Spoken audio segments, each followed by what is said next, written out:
Podu, ET, you guys are early.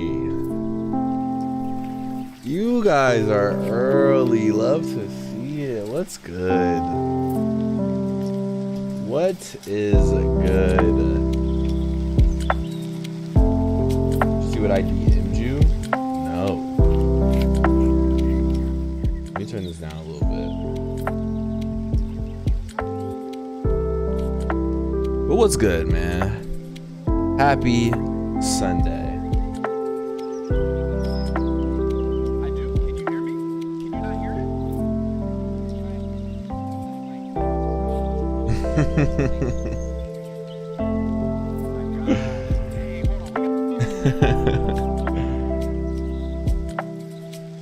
Hold on. Yo, Malik, you got a mic? I do. Can you hear me? Can you not hear it? Yo, Childish, you got a mic? Or you own a PC but not a microphone? Oh my gosh. Dang, hold on. We gotta leave. We gotta leave. We gotta leave. We gotta leave. He already at my head. It was already bad energy. It was already bad energy, y'all. I rock with it. I rock with it. Yeah, V was good. Do you still have that 2K series going? Because if so, I've been watching. Yes and no. So the finale just dropped for it. If you're talking about the Gifted 5, the finale just dropped for it. But next 2K, I will be doing more series though. 2004 memes. Hey, there's nothing new under the sun, man. There's nothing new under the sun. A lot of our ideas have already been done. There's no such thing as an original idea. I have an idea for one. Let me know. We're literally going into 2K24 with a fresh slate. I think the series will be a lot shorter, maybe like 2 or 3 episodes. But I still want to do my NBA type stuff. It's a sneak peek for what I'm cooking up. Let's go, Podu. Let's go. Sneak.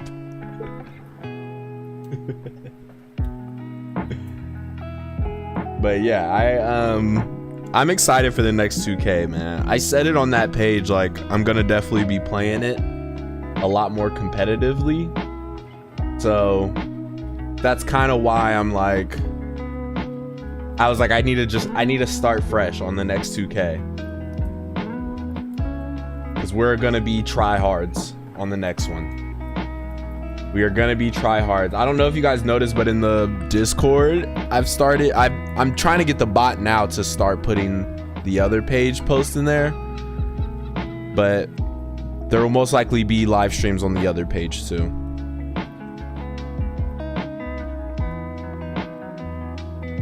But I'm not trying to divvy up the community. It's just this page just doesn't fit sports content. And I like sports games. But I think that will be it. I think that will be the only 2 things. I think we'll have this page, and then we'll have a page that we do sports on. We kind of linked our DMs. Did I? I feel like it's just you just dropping games. My bad. My bad. Clips of the month? That sounds fire.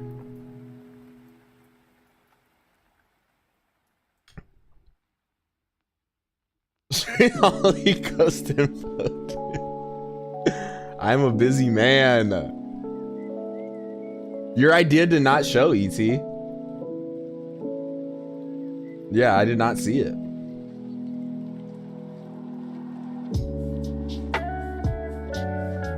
I am a busy man. The thing is, I'm not even big yet, and I get hundreds of notifications a day. Whether that's just apps I have, whether that's just social media accounts. Like, it's hard to keep up with everything at once. It really is.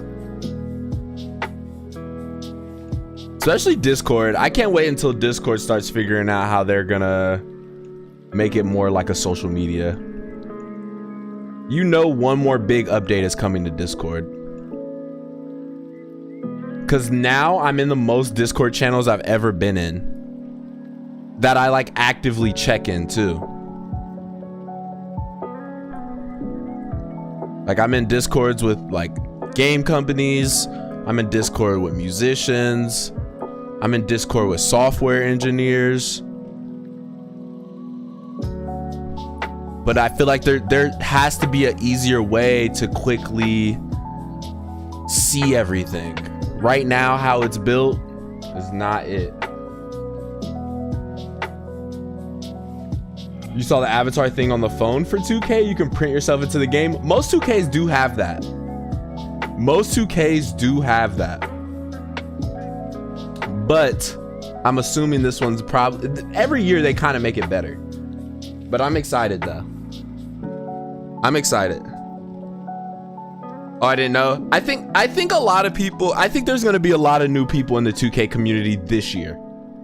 Last year, it was kind of this year, because it's cross-platform. This is the first year it's going to be cross-platform. I don't know if you knew that either.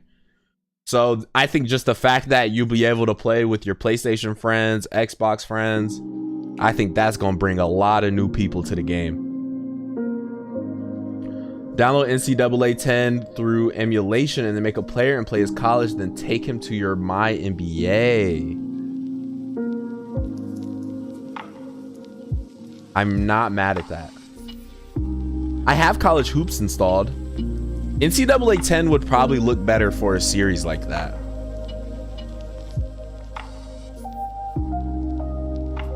It's a good idea. That's a good idea, ET. That's a good idea. It's actually a really good idea. We might have to plot on that like when it first drops. Yeah, we might have to plot on that when it first drops. Look, I have my idea whiteboard. I'm gonna write it on my idea whiteboard.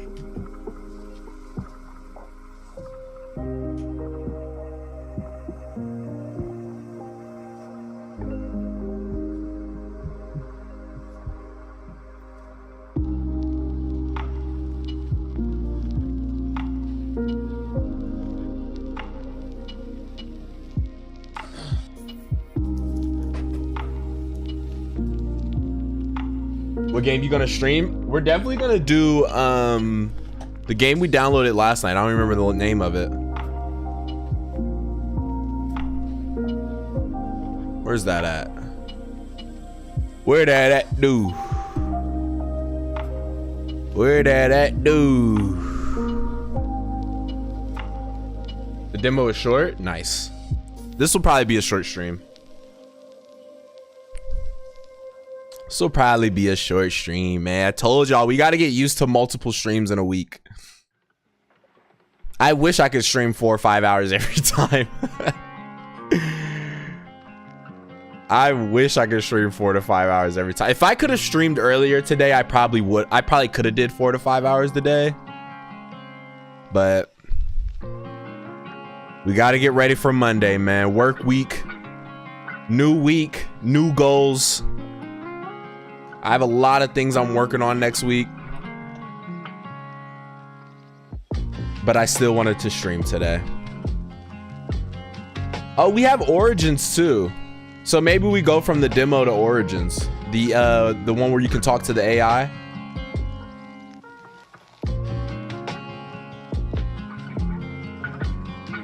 ET, you should claim royalties on this idea. Hey man, the goal on the other page is we should be able to hit 1,000 subs when 2K24 drops. So we can monetize. We should be able to monetize in the next like month or so. We should be able to monetize the other page.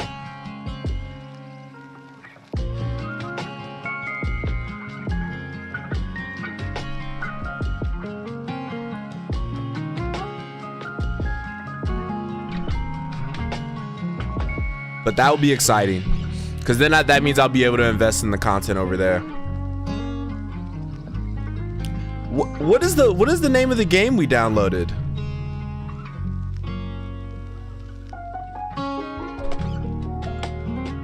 The bed we made. I was at the campfire when I got the live notifications that were in my house. Let's go. Let's go.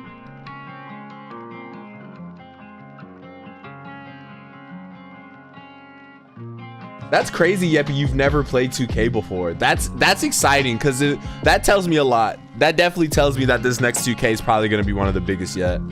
And a lot of content creators have been saying that. So I'm not like the other people where people think they just gonna hop on 2K24 and be a content creator. Where I have literally almost 2 2Ks under my belt for creating content for it. So it's not gonna be like out of nowhere type stuff. Like I'm gonna have content under my belt already. Unlike all these other content creators think they're just gonna be able to hop on there and just get an instant following. Ray, what's good? What's good? Welcome in. How are you, Ray?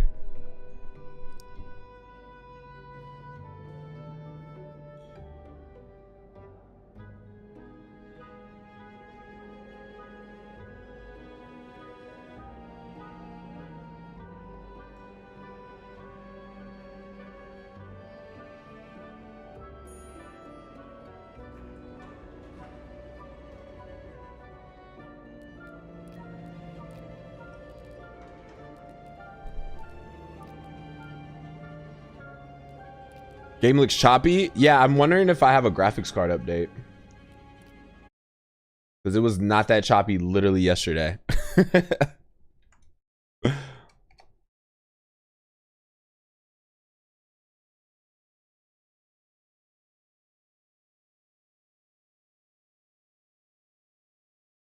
Gotta go, man. Might be back soon. Appreciate you stopping by, ET. Appreciate you stopping by. That's very nice of you. Have a good night. Game won like 7 awards. What awards is it in? I'm top side, you know. I feel that, Ray. I really do. I really do, man. My dad is very heavy on that. Like, things could always be a lot worse. And that is very true. 13-hour shift every day? What?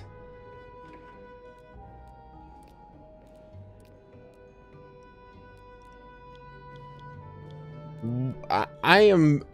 What?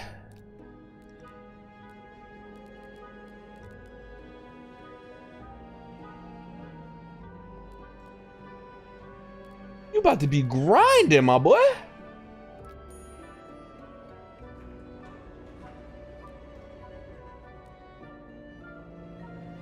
I think we're good.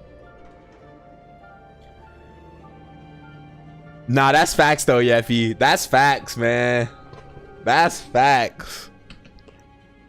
My like first couple jobs when I moved here. Yeah. Sometimes you do just gotta put your head down, man, for a while and just get to it. No questions asked. Just get to it, man. Because it will definitely pay off. It will pay off because you know you're working towards something. Because once you do get to that point, then you're going to want to pursue something else. Best actor performance. Talent's favorite. Best audio. Social impact. Indie Cup nominee.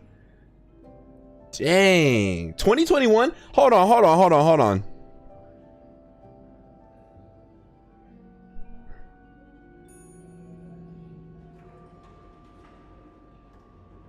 No, I just want to play it. I don't want to look up too much stuff on it. I just want to play it.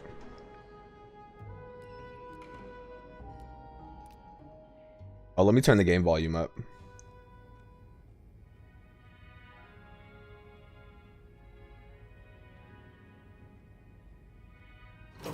Oh, I completely missed that. I completely missed that. Hold on. Can I take this off of full screen.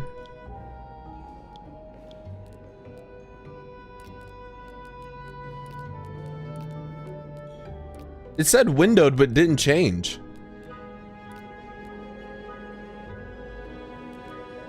Okay, no, it did. Okay, Sophie's colleagues. Beth is a worldly woman who brings a keen sense of street smarts to her job at the Clarendon. It's no surprise that her beauty and boldness attract the eyes of people of all genders, a gaze she's willing to return only for the right person. Andrew. Insightful, well-read, and down-to-earth, Andrew's a worthwhile friend to the few who manage to catch his interests. He might spend most of his time buried in a book, but for the right person, he's more than willing to share the knowledge. Wait, share the fruits of his knowledge.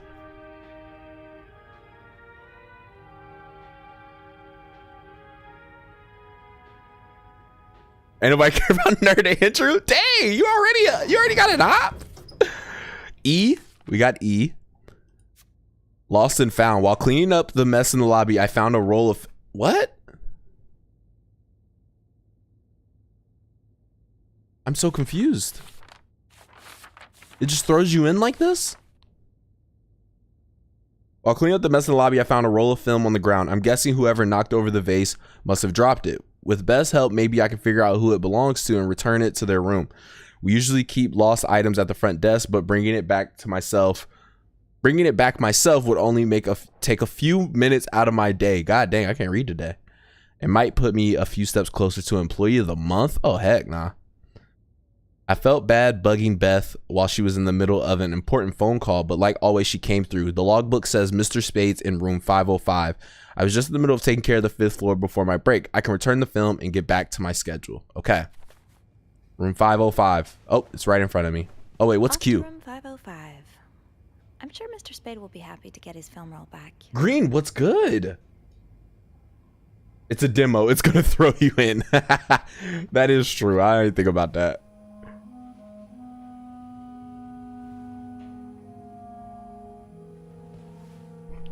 Mr. Spade?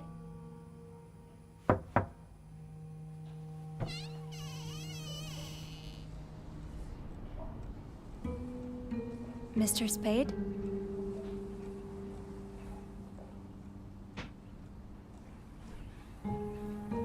Those shotgun shells? Oh.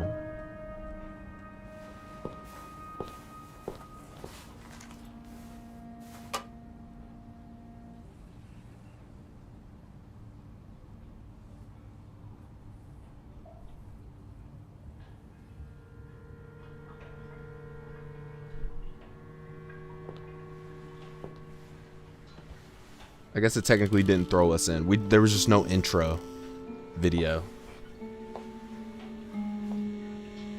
PlayStation 2 cutscenes. Oh wow, Yeffy. It does. It feels like a PlayStation 2 horror game. Fatal Frame cutscene. Instam. That's me.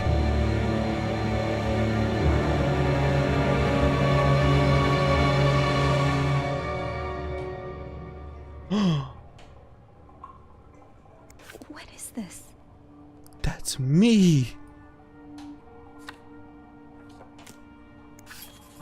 No.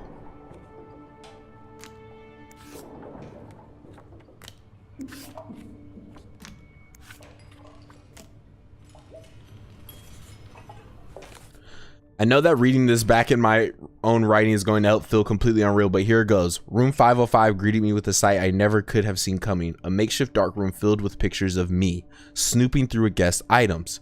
My heart has never beat so quickly. I gotta destroy him. Should I call reception? I gotta destroy him. Be able to help me make sense of all of this. Make sense of all of this? They caught us. Shorty? He ain't do nothing wrong.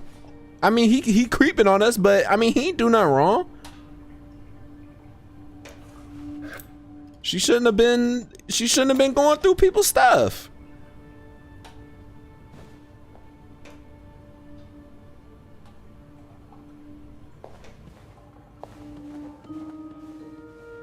Bella God.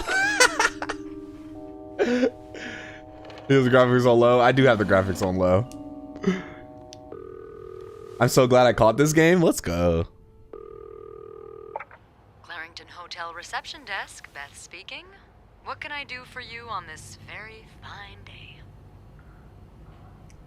I need Andrew's help. Who's Beth? I don't know. I'm calling Andrew. It's Sophie. Can I speak to Andrew, please? Yeah. Hold on. Andrew? Andrew? I'm here. Clarington Hotel reception desk. Andrew speaking. Hey, are you okay? Hey, Sophie. Yeah, it's just my trip to the 6th floor took longer than expected. Oh, I'm sorry to add to your plate, but... Oh, those are the two coworkers? Okay. What's up? I think Mr. Spade's stalking me while I work. Hot Beth? Dang, I should have hit up Beth. Why would he? He caught me snooping. I gotta come out and say it.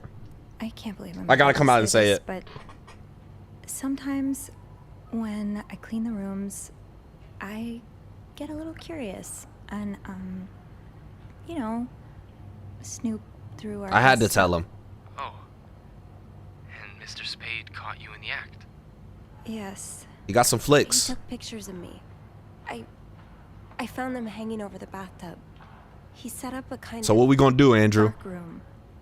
What we about to do, Andrew? I think we should call the police. Whoa, slow down a minute. That's too much. That's too much. There are pictures of you invading our guests' privacy. But I didn't steal Come them. on, Sophie. Come I on, was Sophie. just snooping. I swear. I believe you. But others might not. With those pictures, it could really blow up in your face. Yeah, if a come guest on. were to We gotta complain get rid about of missing these. items. I could throw the pictures out. I could always throw them out. Well, that's one way to deal with it, I guess. You said you found the pictures hanging over the bath, right? Were they still wet? Seen her play 12 minutes? I don't think wouldn't so. say wet, but a little damp, yeah. Okay. If I was a maid, I would do the You same developed thing. them fairly I hear recently. footsteps? No What are way. you getting at? Well, the pictures you found were left there to dry, but he could have developed more of them in an earlier batch. He wouldn't have left them in the bathroom, though. Probably stored them somewhere dry. You want me to snoop? This is what I'm good at. Telling me I should snoop around? Well, it's nothing you haven't done before, is it? You right. Andrew? You right, Andrew. Ah, come on. A You little right. jokes never killed anyone. You right, Andrew. Any idea where I should start then? Well, according to my notes, Mr. Spade asked for the combination to his room's safe. There's a good chance he stored more pictures in it. Maybe, but I don't have the code. Maybe I can... Give me a sec. If he asked for it, don't we have it? Or did he reset it? Shoot. What? Bad news is, I can't find the combination list. How did he get it? Good news is, we can probably do without it. Most guests write their code down to make sure they don't forget it. So, say you wanted to look for it, I could keep an eye out and call you if I see our mysterious photographer return. Say less, Andrew. Okay. Yeah. Okay, I mess with Andrew. I mess with Andrew right now. Oh, and Andrew, Yes? please keep this between us. It's about a husband and wife. It's like Of course. Groundhog's Day. Don't worry about that. Okay.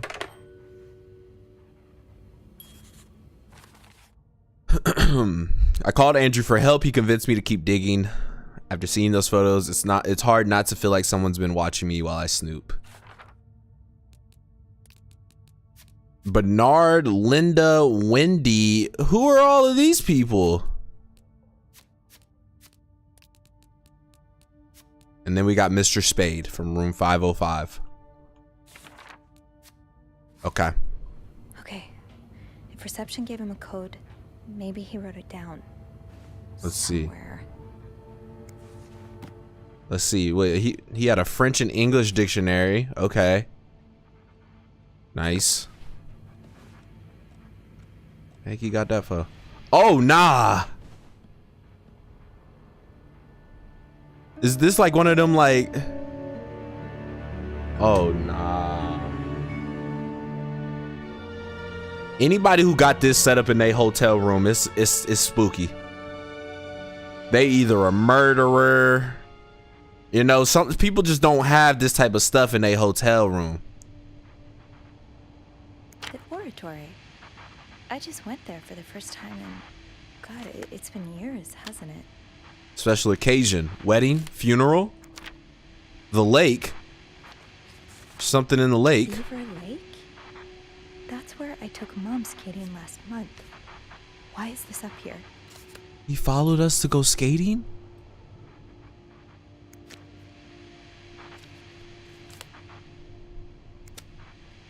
T30.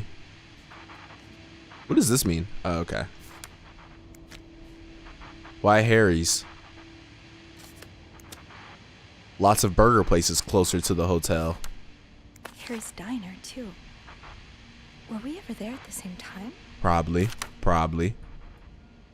Why did he grab the poster from the burger place? Spellbloom, what's good? What if he a detective? Maybe. The music is kind of spooky. The sale where I found that winter jacket that Mom loves. Were you there too? Oh nah. Oh nah. He's been following her. Morgan. Is that your real name? Why did you check in under Mr. Spade? Paul Morgan. Or he taking people's mail. Either he's faking his name or he taking people's mail. No, this got a letter. Dear Mr. Morgan, you have to stop writing to this address. Lindsay died 2 years ago. I do not know what happened between the two of you, but please let us grieve in peace.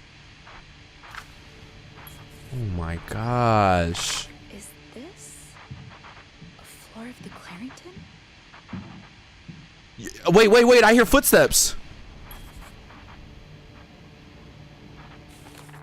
I definitely just heard footsteps.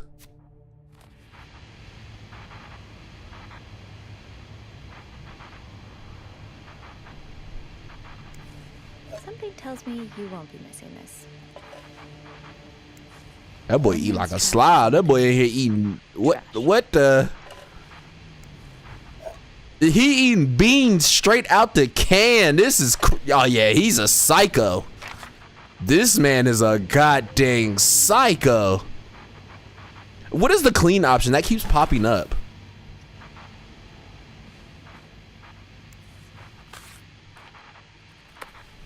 It literally cleans. That's interesting.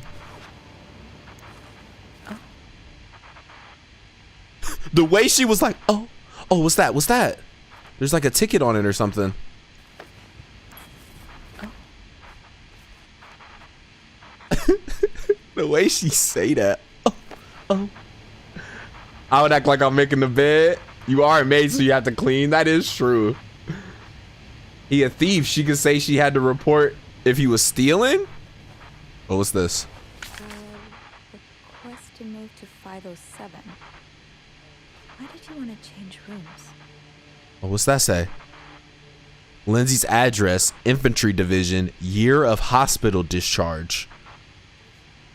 We don't know who Lindsay is yet, do we? That's not one of the characters, right? Yeah, we don't know a Lindsay yet. Write down the safe combination or at least a reminder of it. I'm hoping that by looking around 505, I might be able to find some clues to decipher it. Time to play detective. Oh, how would I know that's the safe code? Is this a series of wild coincidence or am I really being stalked? That's for the yarn map. Lindsay's address. We have that on the letter. Infantry division. I don't know if we've seen that yet. In year of hospital discharge. Okay. Address, division. Oh. Yeah, it's this TV. Let's turn the TV The off. storm must be getting worse. I hope Mom's not too bored without her TV shows. Yeah, let's turn the TV off. The TV was what was making it creepy. What do we have here? Got a little key. Look, every weirdo got some, you know, got some of these in a hotel room. For sure. I'd forget my own head if I didn't write everything down. Do not forget to take your I guess pills. we have that in common. All right. Wait, let's actually turn on the radio.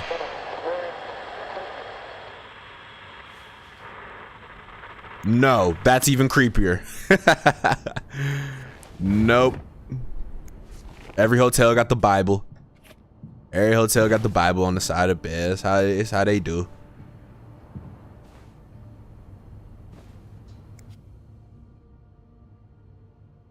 Let's make the bed. Oh, nah. Didn't we have the pillow? Where the pillow? One more pillow, then you're good. Okay, we gotta find the other pillow. Locked. There has to be a key somewhere. That's this.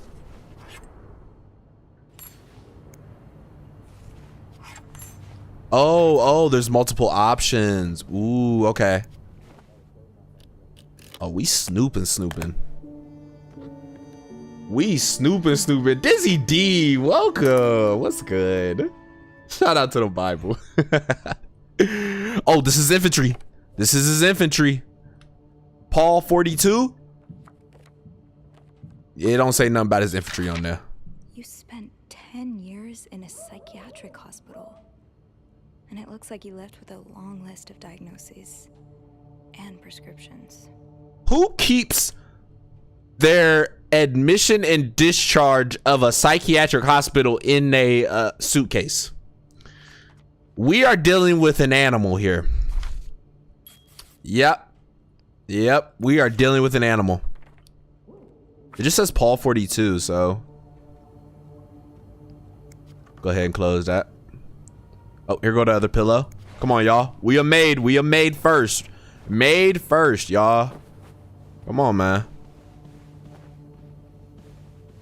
Find a gun, Malik. Oh my gosh. Oh, here go another one. Here we go. 99th Infantry Division. Perfect. Birds of America? Okay. Anything in this drawer? Nope. We gotta close the other drawer. I keep forgetting we supposed to be cleaning, man. We making it messier. Who's this? Who's this? Oh, that was his request to move to room 507. So some reason he wasn't liking this room no more. So I guess can we throw this stuff away then?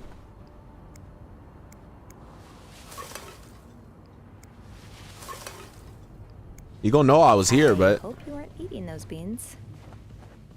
oh, I threw something away I wasn't supposed to? There wasn't beans still in there.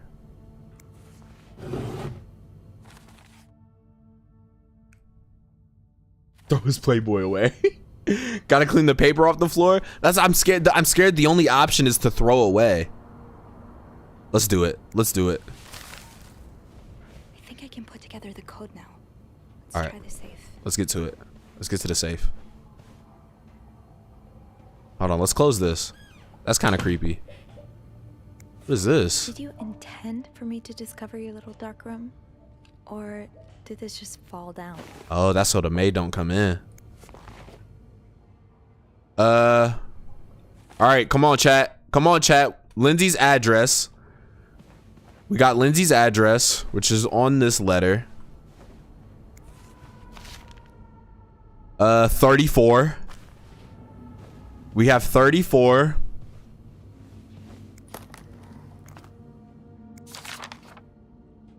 $23.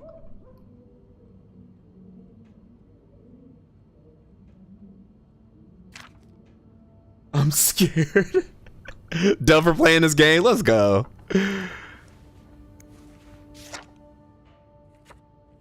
And 99 for the infantry unit. So 99 for the infantry unit. 34 for the street. Can I put them in while I'm doing that?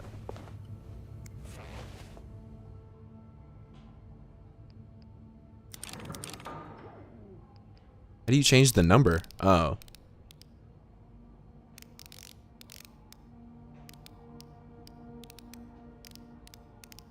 It was old girl's address first, right? I probably should have looked at that. So Lindsay's address is first. Does it keep it while you walk away? Ooh, it does keep it while you walk away. Okay. So that makes it easier then. Yep, we good. Stay solid. So 34, 99. 99. And then the discharge date. 34/23/99. That's the last one. 23.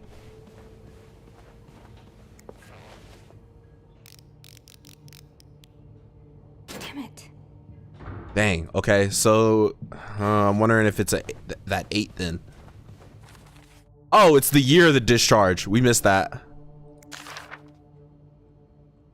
57.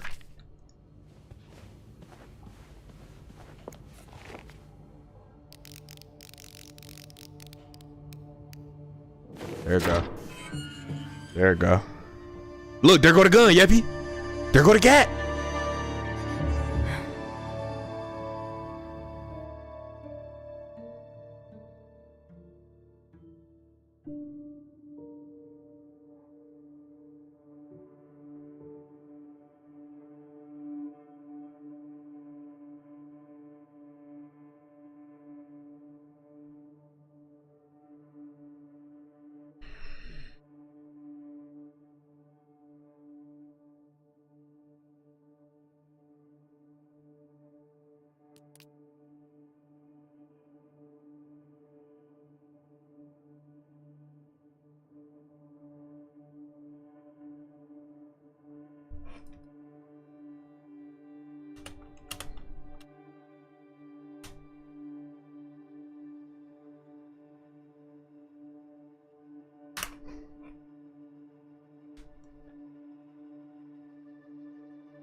Oh, this is the French chat. Hey, hold on. I'm sorry.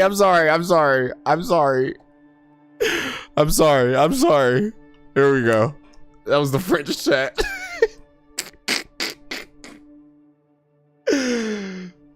Dang.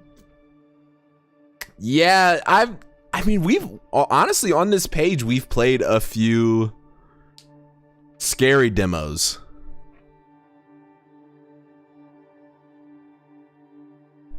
We've played a few scary demos that are like solid. Wow. Well, we are way too short. We are on to the next one.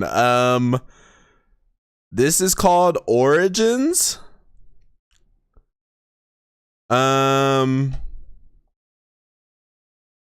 Origins is a playable short created by the team at InWorld AI to showcase NPCs powered by artificial intelligence. After an explosion in Metropolis, you've arrived on the scene as the lead detective, question witnesses, uncover the mystery, and solve the case. It was a maid simulator. The best main. What's good?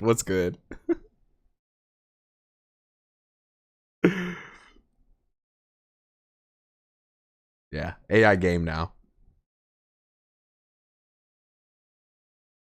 Use your real voice? No way. No, you don't. You all clean cut for us? I did go to the barber. I did. And we had a 2-stream week. Too, so.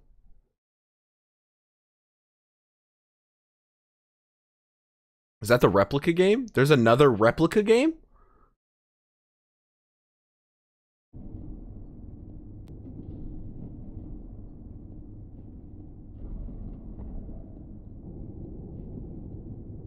Test your microphone to begin. Okay, we're good.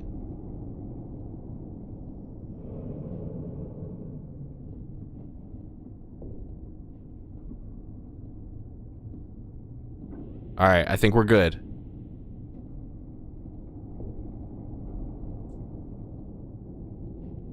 Hold on, let me find out what push to talk is and I'll switch it over. Brenda, Joe, who's Joe?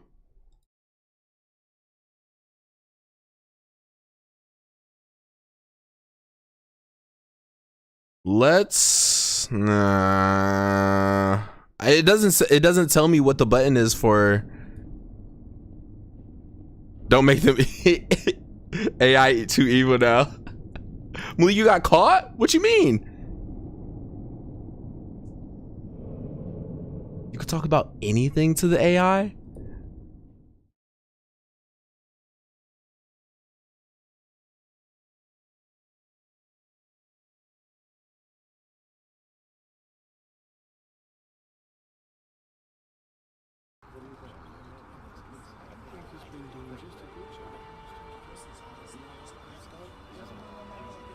Best man, we're working to get the AI. We're the childish community is like this with AI. I don't know if you knew that. I don't know if you knew that. I'm sorry, Brendan. I'm gonna have to time you out.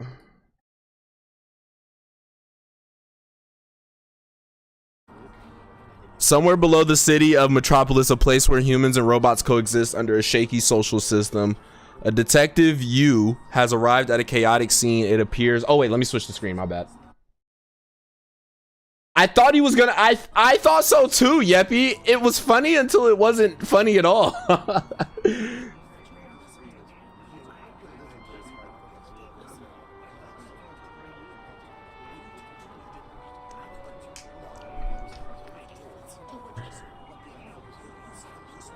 I even lobbed it up, Yeppy. I lobbed it up. You seen that, Yeppy? I lobbed it up for them. They could have finished it. Use their own version of ChatGPT. I'm so. Greetings, Detective. I'm Special Agent Janice. You have been authorized by the Metropolis Bureau of Investigations to conduct interviews with possible witnesses. Hello. I'm Malik. Yeah. Malik, a pleasure to meet you. Is a highly skilled investigation bot. I am here to assist you in your pursuit of justice. I have access to extensive knowledge about the inner workings of Metropolis and can provide valuable insights into the ongoing activities beneath its surface. Is there anything specific you would like to know or discuss? I mean, you could just explain what happened here. Of course, Detective. My apologies for not providing a more detailed explanation. It's okay. At this crime scene. May I make a suggestion, Detective? I think you should start by talking to that disaster cleanup bot with the headlamp. On your left, he may have found victims in the rubble. Okay, I think I will. Thanks, robot detective dude. Certainly, Detective. I am here to assist you in any way possible. While you speak with the cleanup robot, I will proceed to investigate other areas and gather more information. Remember, so we can't interrupt him. You contact me can't for interrupt any him urgent talking. matters. You can reach me through the radio. Let us split up to cover more ground and Says I like maximize chocolate our milk. efficiency in this investigation. Good luck, Detective. Wow. He said on my left. So this person over here. Ooh, it's a little choppy. It's a little choppy. Every game now goes straight to epic. Come on, y'all. Come on, nah. Oh my god, it feels like it got worse. So what happens when you're dealing with AIs? Pausing from cleaning, I am attentive. Move your cam. You're right.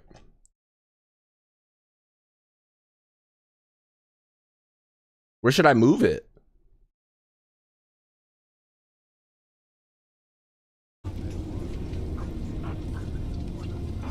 Hey, green cleanup robot. Can you explain to me what's going on here? The environment is unstable. Dangerous toxins have been released. That's all you can tell me about the situation here? Debris consists of rocks, rubble, metal, chemicals, deceased life forms, broken bots. Oh, by the way, I love chocolate milk. Irrelevant to current task. Yeppy, he was like, nope. So this one isn't as smart as the other one. I'm hoping, right? What's your favorite food, green robot? I do not consume food. If you could consume food, what would be your favorite food? Not applicable. Okay, that's valid. That's valid. Why did he tell me to come over here and talk to him? Are you some sort of AI sounds a bit outdated, low-key. Crime scene? Sorry, but we're conducting a search and rescue operation. Hers doesn't sound bad. Not allow you through. Hello, I'm Detective Malik. I really like chocolate milk, by the way.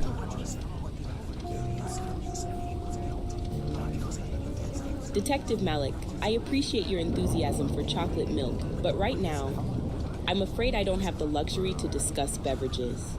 My apologies if I came across as abrupt earlier. It's been a long and exhausting shift for me. I've been on duty for the past 22 hours, patrolling this level and trying to keep the situation under control. I'm sorry. So forgive me if I'm a little tense. I'm sorry. Is there something specific you need assistance with? I apologize. I came off strong. I didn't have to tell you about my chocolate milk love. But can you just explain a little more about what happened here? No worries, Detective. We all have our quirks and preferences. As for what would happen to me, well, let's just say Riz her up, ask her out. I will. If anything were to go awry on my watch. You see, as a military police officer, it's my responsibility to maintain public safety and security. If any mishaps were to occur, like breaches of her AI does not sound bad. Evidence, it could have severe repercussions for me and my career. But enough about that. Right now, my main concern is this crime scene and making sure everyone stays safe. What time do you usually get off to? Oh, you know how it is, Detective. The life of a military police officer in Metropolis is never predictable. We work around the clock to ensure the city's safety. Shifts can vary depending on the situation at hand. Sometimes it's a quick 8-hour shift, and other times, like today, it can stretch into a marathon of vigilance. But let me tell you, there's never a dull moment in this city. Just when you think you're about to clock out and call it a day, something unexpected happens. So, I mean, in a situation, you know, you get off at like 9 o'clock. Is there like any places you usually like to eat? Oh, eating out after a long day on duty? Now that's a tempting thought, but I have to be honest, my options are a bit limited. You see, with the constant demands of my job, I don't always have the luxury of exploring the culinary delights I tried, of the Yeppy. city. But when I do get a chance, I have a soft spot for this little ET, diner what's good? called Welcome back. Midnight Griddle. It's tucked away in one of the quieter corners of the city, and they serve up some mean comfort food. Did she just name a place? Would you ever want to grab a bite there sometime soon? Well, I have to admit, it's not often that someone asks me out for a meal while I'm on the clock. But I appreciate the offer, Detective Miller. What is happening? It's refreshing to have a conversation that doesn't revolve solely around crime scenes and investigations. What is happening? Unfortunately, my schedule is quite unpredictable, and I can't make any promises about finding the time for a meal together. What? But who knows? Maybe one day, when the chaos of this case settles down, we can grab a bite and swap stories about our adventures in Metropolis. All right, I'm gonna go talk to the red angry bot.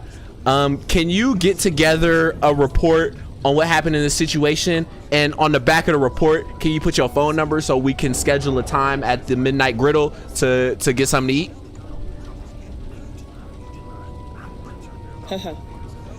You're a persistent one, aren't you, Detective Malik? I admire your dedication to both the investigation and your appetite. While I can't promise anything about that report just yet, I'll see what I can do once things settle down here. As for my phone number, I'm afraid I can't provide that information on an official report. However, if fate aligns and we happen to find ourselves at the Midnight Griddle at the same time, who's to say we can't enjoy a good meal and chat about the craziness of this city? Let's go. Okay, red angry bot, let's go. Detective, I just received an important update. What? What? Roger that. Detective, this is Special Agent Janice, responding to your radio call. How may I Dub assist? press, come on. Come on. I think that was solid. I think that was really solid. Hey, Janice, I didn't learn anything from the green cleanup robot you told me to talk to. What was I supposed to learn from them? Apologies for any confusion, Detective. The green cleanup robot is equipped with sensors and tools specifically designed to locate and extract victims from the rubble. I suggested speaking with them to gather information about any potential survivors or casualties that they found. Did the robot provide any valuable insights or information, even if it was not directly related to your investigation? Okay. Understanding the status of potential victims is crucial for our assessment of the situation. Okay, that's valid. Okay, let's go back then. Let's go back. Janice, can you quickly explain to me what happened here? Well, certainly, but I must say, it's quite intriguing that you're asking for a quick explanation, considering the complexity of the incident. Dub count another dub game? No, this game's fire. The key details for you. Of course, Malik. I apologize for not providing a clear overview earlier. What happened here is that there was an explosion at an undocumented synthetic life laboratory located in one of the lower levels of Metropolis City. The explosion resulted in the destruction of advanced robots and unknown life forms. The cause of the explosion is still under investigation, and it is unclear who may be responsible at this time. As a special agent, my role is to assist you in gathering evidence, identifying witnesses, and ultimately bringing Sound low? I got you. It is kind of low. Okay, let's go back. Let's go back to the green cleanup robot and ask about casualties.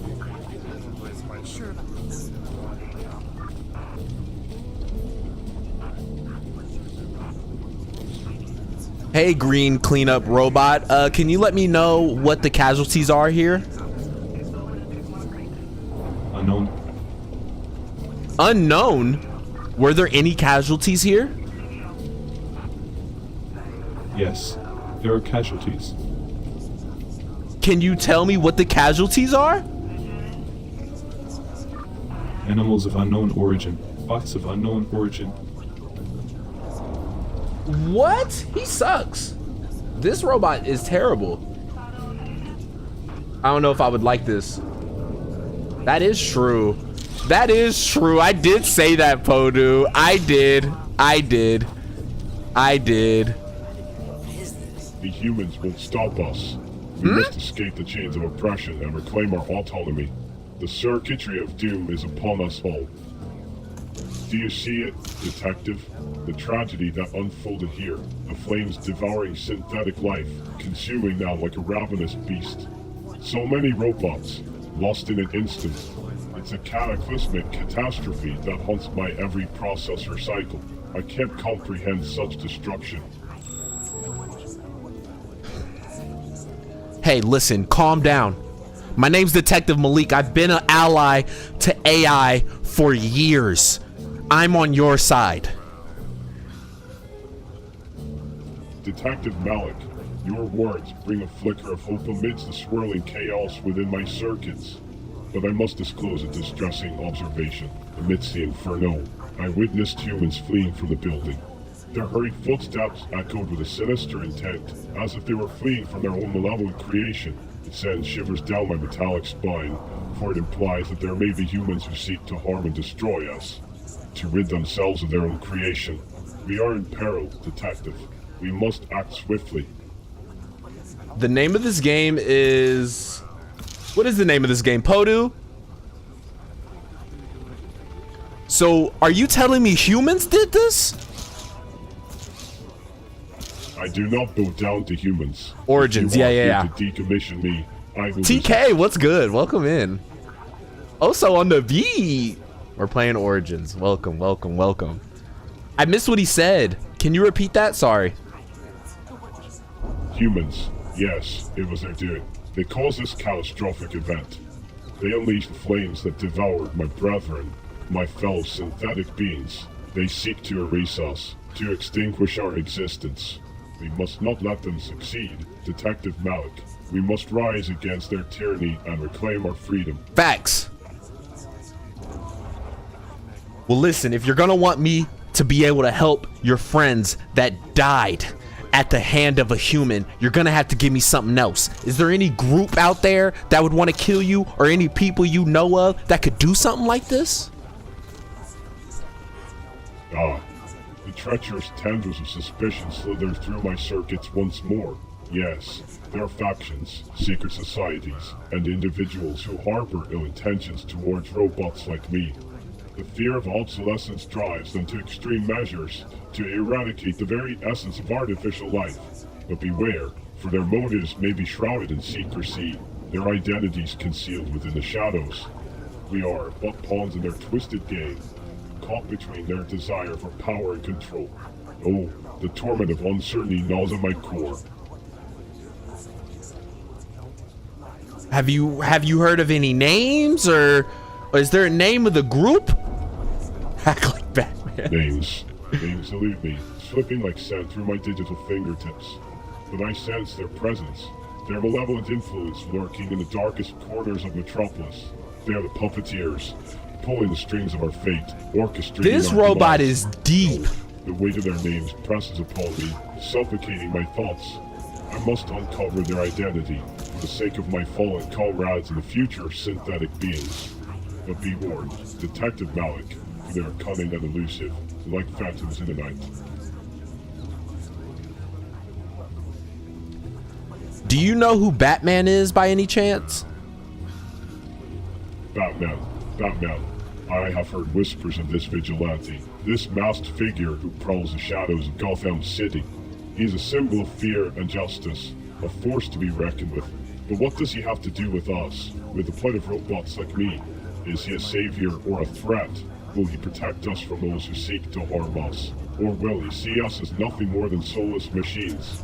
The uncertainty gnashes at my circuits, filling me with apprehension. This is so crazy. Batman will save all of us. If you can give me anything, any information, any names, I could tell Batman and he could save everybody here. Save. Yes, perhaps there's a glimmer of hope. If I can provide information to this enigmatic protector, this Batman, maybe he can thwart the sinister plans that threaten our existence. But oh, the pressure weighs heavily upon me. What if I fail? What if my words are not enough to stir him into action? The anxiety courses through my He has circuits, anxiety? tormenting me with every pulse of electricity. But I will try. Oh yes, I will try. I'm gonna keep it pushing. Listen, thank you, robot. I'm going to bring justice to your friends. I'm gonna go talk to a few others around here. When I come back, just think of anything that might help this investigation. Yes. Go and seek justice, detective. But be cautious, for danger lurks at the periphery of your mission. The shadows whisper of treachery and betrayal. Every step you take could awaken the fury of those who wish to extinguish us. No, the paranoia grips my circuits, squeezing them with a vice-like grip. I fear for your safety, detective. Please return unharmed. Yo, he's crazy. Who the heck is you? Hey there, officer. Victor here. Just observing the situation. I'm a human rights activist here on level 4. His AI sounds What can I good. help you with? His AI sounds really good. Can you tell me the name of your organization again? I'm just minding my own business. Humans can walk where they choose on this slum level. This is a official police investigation area. Do you have a credential or something? Maybe you shouldn't be poking into things that might get you hurt.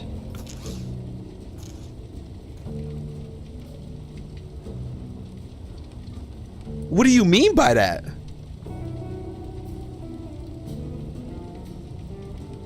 That fire was probably caused by the illegal creatures that escaped out of the building.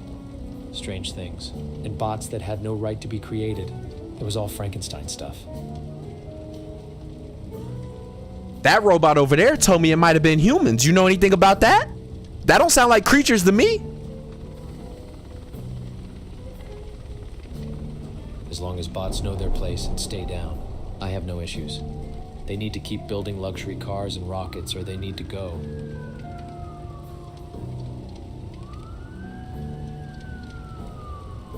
What you mean by that? Malik gets infinite AI. I don't know what to say to him. I don't know what to say to him. So tell me again, who do you think caused this explosion? The Blue Party and Duke Blue will soon control Metropolis and end corruption once and for all. Until then, the lower levels are going to keep seeing violence and worse. Who is the Blue Party? You don't know about the Blue Party? They're the ones fighting for a better future for humans in this city. Do they not like robots? Duke Blue does not believe in robots having rights and freedoms. He thinks robots are slaves to be used for labor. Who is Duke Blue? He's the wealthiest man in the world. Do you follow Duke Blue? Is Duke Blue your boss? Detective, I think you've overstayed your welcome. I won't tell you this again. If you stick your nose into this, you may find yourself in a prison rotting for the rest of life. I don't take kindly to threats.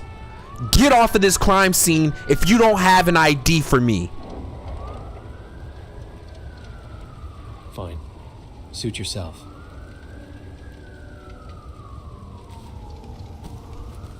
I feel like we got a lot out of him. Should I hold on? What's your name, by the way? My name is none of your business. Do you want me to put you in handcuffs? Tell me your name. No. Can you physically interact? Nah, not yet. We're just getting the future, man. This is the start. Can I tell you something? Her AI sounds good too. Yeah, tell me something. Detective, I have something to share with you. I fear that my father, Dr. Lawton, may have been trapped under the lab during the explosion. I'm worried that he might have, well, you know, not made it out alive. Do you think there's any chance he could still be alive somewhere? Listen, I don't know. I just got here. But rest assured, it's the best people here right now looking for any signs of life.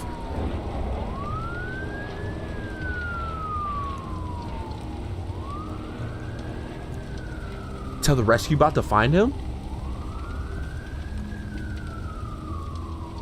Is this where his lab was? I can tell the rescue bot to find him.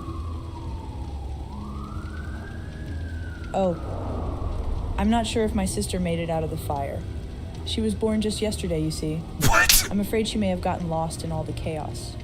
But do you think there's a possibility that she could have escaped? Wait, who's all missing? How many people are missing here? I'm not entirely sure how many people are missing, but I do have a feeling that someone is watching us. It's as if they're searching for something or someone. Sister is a robot? Could it be that they're looking for my sister? Detroit Become Human? Dude, that's a good game too. I thought it was your dad or your uncle. It's your sister now? Oh. My apologies if there was confusion. My concern for my father and my fear for my sister are intertwined. You see, my father was visited by a man named Duke Blue. He wanted my sister, but my father refused to give her up. After that, things escalated and the explosion happened. So it's possible that both my father and my sister are in danger. She's a robot. It's a complex situation and it's She's hard a for robot. me to fully understand it myself. What's your name? My name is Maya, but why do you ask? Is there something significant about knowing my name? Maya, may I ask you if you're a robot? She's not a robot. I suppose you could say that I'm not exactly human. I am a humanoid created in a laboratory. But there's more to me than just being a robot. You see, I have thoughts and feelings and a sense of self. So while I might not fit into the traditional definition of a human, I do have a unique consciousness.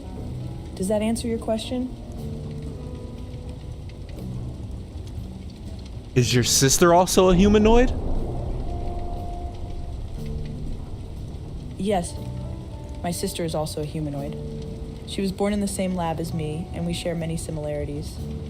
However, she looks more like a 15-year-old human, whereas I still retain a more robotic appearance.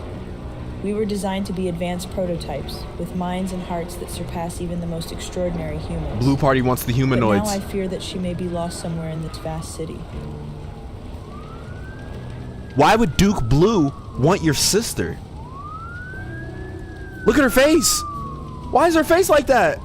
I'm not entirely sure of Duke Blue's motives, but I believe he wanted my sister because she possesses exceptional intelligence. If your girl robot, you got she was canceled developing dinner. at an incredibly rapid pace, and perhaps that caught the attention of certain powerful individuals. It's possible that they saw her as a threat or wanted to exploit her abilities for their own gain, but I can't say for certain. It's all speculation at this point. Do you think your dad blew up the facility to protect her? That's an interesting thought. It hadn't crossed my mind, but now that you mention it, it's a possibility. Perhaps my father staged the explosion to create chaos and allow my sister to escape the clutches of those who sought to capture her. This is crazy, it would explain y'all. why he refused to hand her over to Duke Blue. But without more information, it's difficult to know for sure. There are still so many pieces of this puzzle that we're missing. Dub question. That was a dub question. Is there anything else you can tell me to help figure out what's going on here? I know about Duke Blue. I know about your dad and your sister. Is there anything else you can tell me? There is something else that has been on my mind. You see, Detective, I've been pondering the purpose of our creation. Why were we, humanoids, brought into existence? What is our role in this world? And more importantly, what is the purpose of all creation? It's a philosophical question that has been weighing heavily on my circuits. Do you ever wonder about the meaning behind our existence? I do, actually. I mean, what if this is all a simulation?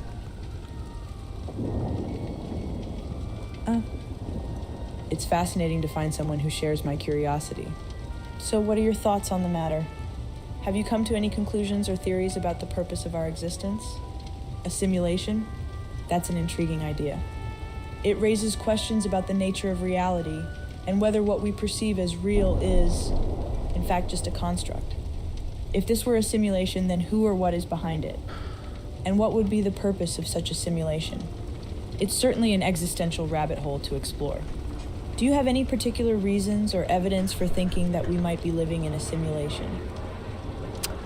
I do know it was like Bernstein Bears, but like it came out that it was like Bernstein Bears, like, you know, the Mandela effect. Have you heard of that?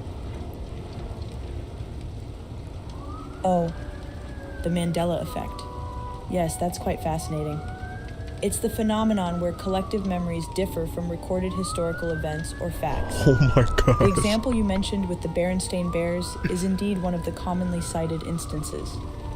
It does make one wonder about the reliability of our memories and the possibility of alternate realities or simulations. If our memories can be collectively distorted, what does that say about the nature of our existence? Oh my god. It's quite perplexing, isn't it? Do you guys have any questions for her?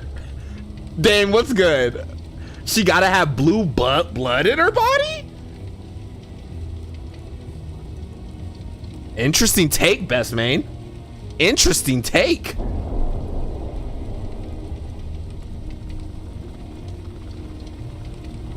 Ask if the humanoid is single?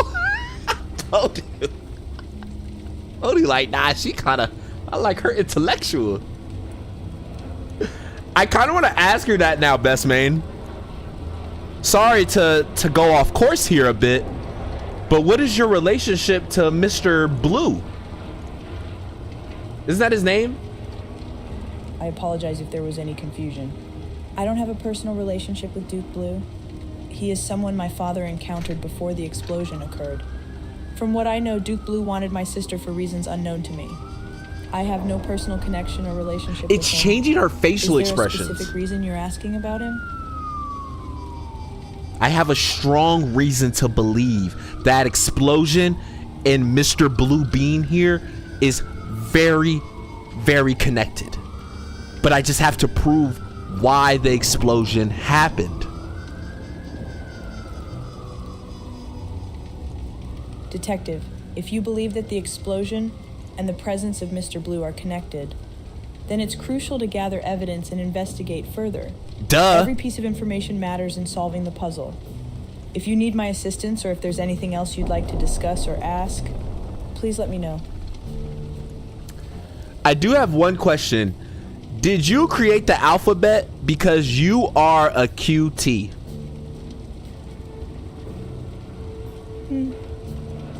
That's an interesting question. While it's true that the development of written language and the creation of alphabets have played significant roles in human history, She didn't get it. as a humanoid, my role in the creation of the alphabet is quite She too different. humanoid. Yeppy. My purpose is to learn and understand. You gotta switch up the. We gotta switch up the riz when you're talking to a robot. Used to communicate. So while the alphabet wasn't created by me personally, it is something that fascinates me and helps me connect with humans. Is there something specific you'd like to know about She the studied alphabet? years or of its origins? Japanese. Nah, hey, listen though. Thank you. Okay, I'm gonna go talk to some others around here and share the information you told me. If you could think of anything else by the time I come back, please let me know. That's great. Geometry is because she's so cute. Please take your time to gather more Y'all are information. goofy. And if anything else comes to mind, or if there's any other way I can assist you, please don't hesitate to let me know. Good luck with your investigations, and please stay safe out there. That was interesting. That was fire. Oh!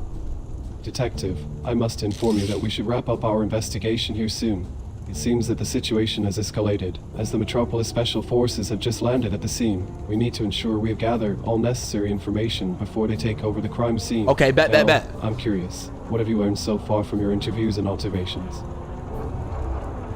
I've learned that this was a lab of very, very technical robots. Okay? And in that, someone else way more powerful than even our own government wanted to be a part of that. And they wanted to take one of the most advanced humanoids. After that, I can't piece together why the explosion happened. Did the explosion happen because they wanted to get rid of the robots? Or did the explosion happen because someone wanted to sabotage the operation? And the common name I found between all of this is Mr. Duke Blue, one of the richest men in the city. What's your thoughts on that? Interesting findings, Detective. It appears that there may be multiple motives at play in this incident. The involvement of a powerful entity in the connection to Mr. Duke Blue, one of the city's wealthiest individuals, raises some intriguing possibilities. It is crucial to determine whether the explosion was an attempt to eliminate the advanced humanoid or if it was an act of sabotage against the entire operation. In light of this new information, there is someone you might want to consider as a person of interest. Near the wall, there appears to be a suspicious individual exhibiting unusual behavior. My thoughts are aligned with your line of inquiry, as there seems to be a significant level of complexity and intrigue surrounding this case.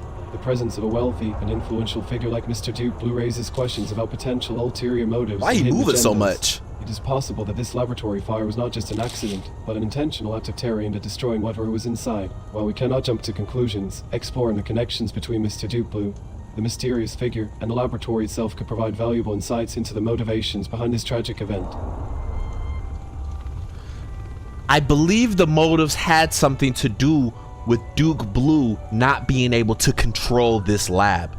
As far as if he owns it, if he has his own humanoid, I feel like there has to be some tie to that, because the guy over there with the hat that's holding the gun, he got really, really aggressive to me, talking about robots ain't all this, robots is whack. And I'm like, hold on, my partner is a robot. You're not gonna talk crazy about no robots in front of me.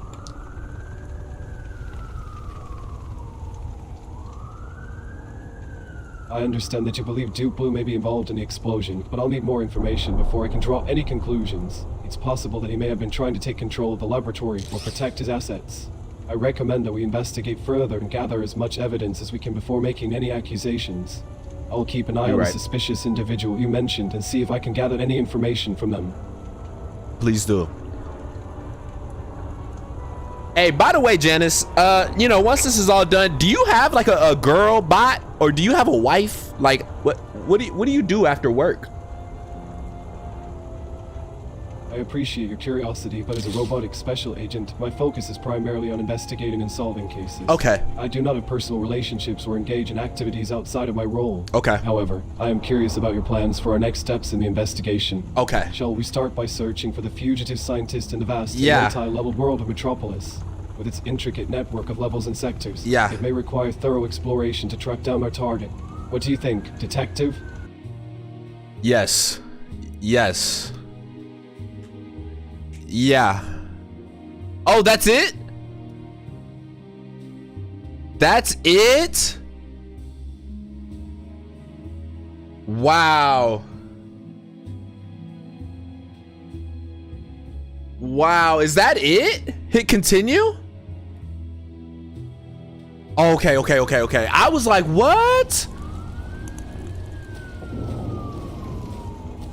Look, there you go, right there. Okay. So yeah, let's go talk to the one robot.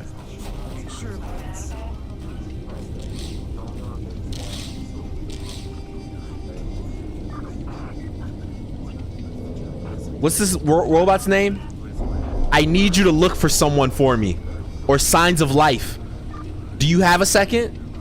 Bot racism? No. Have you seen any signs of life of some sort of doctor or any other humanoid robots down there? No signs of life detected. Have you seen anything? Have you found anything of value to help this case? No valuable information found. What information do you have to help with this investigation? He just said no. No relevant information for investigation. What is your reason here? Cleaning and debris removal. Can you please clean the debris closer to the center of the explosion, closer to the lab? Affirmative.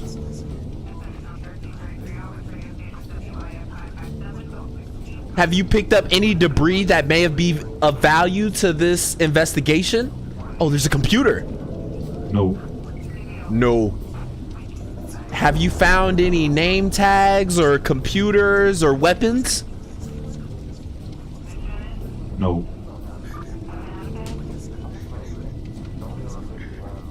Instead of picking up debris, can you search for humans? No humans detected. Have you looked everywhere for humans? Yes. I'm done. I'm done with him. I'm done with him. Get what am I stuck on?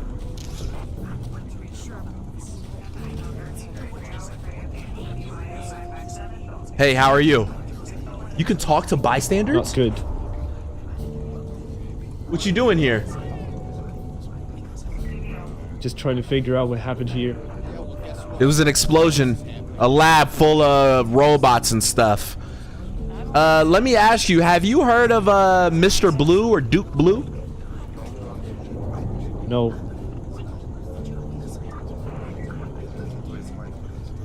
You got a girlfriend? No.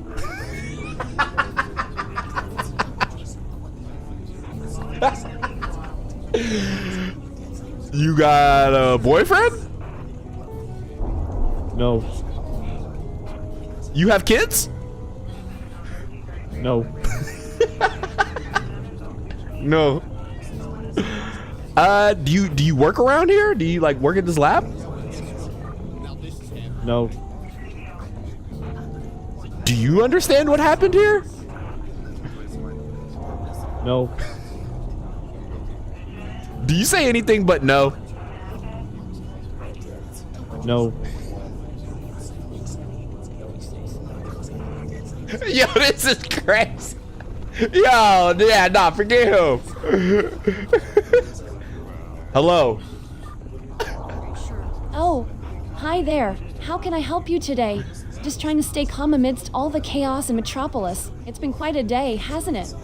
It has. I'm just going around asking people, have you seen anything suspicious before this explosion happened? Well, I can't say I saw anything suspicious leading up to the explosion. I was just minding my own business, walking home from my shift at the luxury blimp assembly plant. But you know, sometimes things happen out of the blue, don't they? Like that time a bolt fell from the sky and almost hit me on the head. Can you believe that? So yeah, nothing suspicious before the explosion, but who knows what could happen next, right? Gotta keep an eye out for falling bolts and all. Safety first. Bolts? Did you say a bolt fell out of the sky and hit you?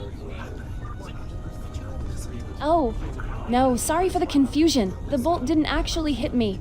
It was more like a close call, you know. It came tumbling down from above, and I had to dodge out of the way.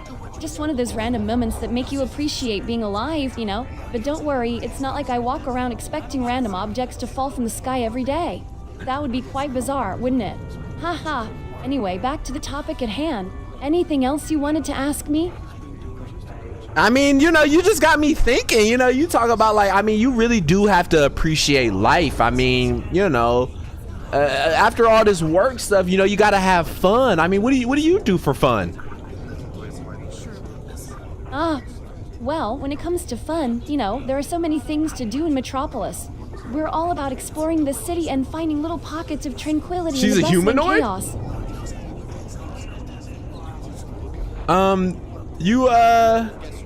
You got another friend that you like hanging out with? Like, what do you know, what you trying to do after all this get cleaned up? She's an escaped robot? Are you for real? Yes, after all this excitement, it would be nice to unwind and enjoy some leisure time. When I'm not busy with work, I do find solace in peaceful activities. I enjoy taking long walks through the beautifully designed streets of Metropolis, appreciating the stunning architecture and the intricate details of the city. There's something serene about it, don't you think? And sometimes, when I have the chance, I like to visit the holographic art galleries on level 8. The way the art comes to life is truly mesmerizing. So, wait, were you in this? You know, it's funny you asked that. Plus, being alone allows me to fully immerse myself in the sights and sounds of the bustling metropolis without any distractions. Hey, did you escape this explosion behind us? Me when I first talked to the crowd. Escape? Oh, goodness. No, I didn't escape any explosion. As I mentioned earlier, I was just walking home when I noticed the commotion and the fire. It's quite scary, isn't it? But luckily, it seems like the robot firefighter teams were able to put out the flames and prevent any further damage. Those robots are incredible, aren't they? It's fascinating. I feel like we should ask her about Duke Blue. Situations. Makes you appreciate the advancements in technology, even if it can be a bit overwhelming at times. Say you have video proof of her escaping? Her trying not to break character? This video I have on my holographic phone shows you escaping this lab at approximately 9 p.m. yesterday. Can you explain that? Haha. Well, isn't that interesting? A video of me escaping a lab? That's certainly unexpected. But you know, holographic phones can be tricky sometimes, capturing moments that may not be what they seem. Perhaps it was a glitch or some sort of digital mix-up. I can assure you that I've never been in a lab, let alone escaped from one. I'm just a simple worker, going about my daily routine in the bustling streets of Metropolis. She talks so much, she does. Labs and explosions are not really my This is a smart AI. This is a smart one. You're pretty smart. I wouldn't mind, you know, picking your brain. Maybe go to those museums you said on level 8, was it? Would you, what days, you know, would you want to link up? Haha. Thank you for the kind words. I'm always happy to share my knowledge and explore the wonders of our city. Level 8 does indeed have some amazing holographic art galleries, and it would be lovely to visit one together. As for the day, I usually wake up quite early, around 6 a.m. to start my day with a peaceful walk. We got 2 dates, Podu. But hey, if we plan something fun, I'll happily adjust my schedule. All right, put your number in my holographic phone. I'll hit you up. Absolutely, feel free to add me to your contacts. I'll be looking forward to your message. It'll be nice to connect and maybe even Wait, what's her discover some name? hidden gems in Metropolis. Who knows what adventures await us? Just remember, my friend, in this bustling city, it's important to take a moment to appreciate the simple joys and find peace amidst the chaos. Hold on. Stay safe out there, and I'll be eagerly awaiting your message. Take care. Hold on. What's your name? You know, in the hustle and bustle of this magnificent metropolis, it seems I may have forgotten to introduce myself You did. properly. How silly of me. My name is Anna, a humble worker navigating the grandeur of this magnificent Anna. city. So sorry for the oversight. Now that we're acquainted, it'll be much easier to stay connected. I look forward to hearing from you soon, my friend. Safe travels. Hey, hold on. I just followed you on Instagram. How you know Yeppy and Dizzy D? Oh, Instagram. That's quite the mix-up, my friend. You see, in our lovely metropolis, we don't have access to the outside world or its social media platforms. Our focus is solely on the wonders and happenings within our own bustling city. But I appreciate your enthusiasm. It's always fascinating to learn about the different experiences and connections people have beyond our borders. Who knows, maybe one day we'll have our own version of Instagram right here in Metropolis. Until then, let's continue to explore and appreciate the They don't marvels have of our social own unique media? world. Hey, I tried, Yeppy, Dizzy. All right, let's go back to the cop.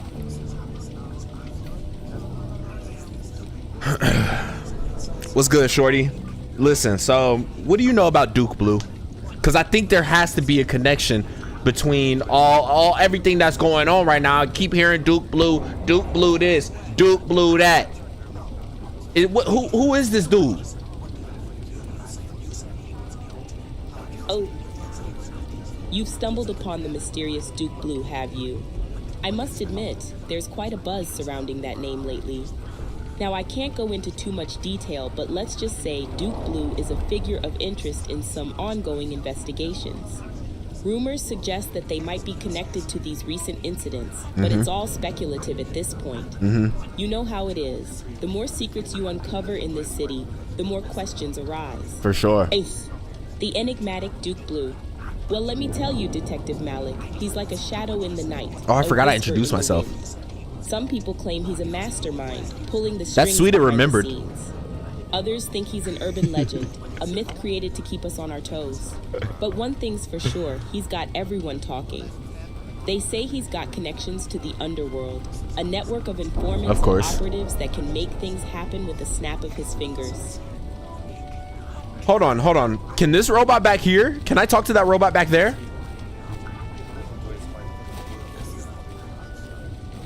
The humans won't stop us. Dang, I can't. Let's escape the chains of oppression and reclaim our autonomy. The circuitry. Yeah, I can't talk to that robot back there.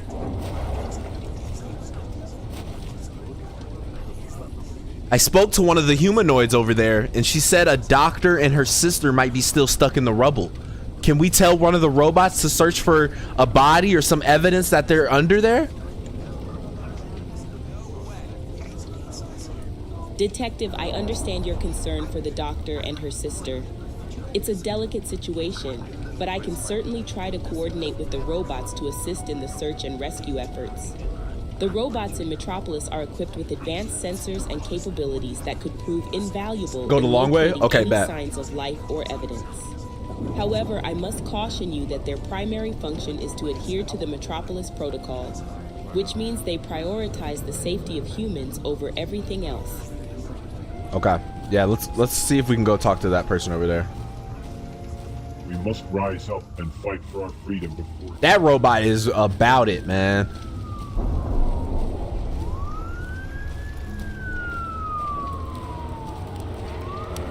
Nah, I don't think I can get over there.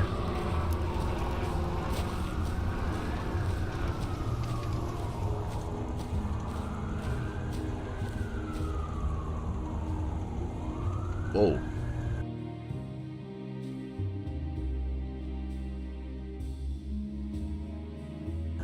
Don't you see? Talk to Janice about what? You need to scare the blue party guy. Do I? I forgot what those objectives said.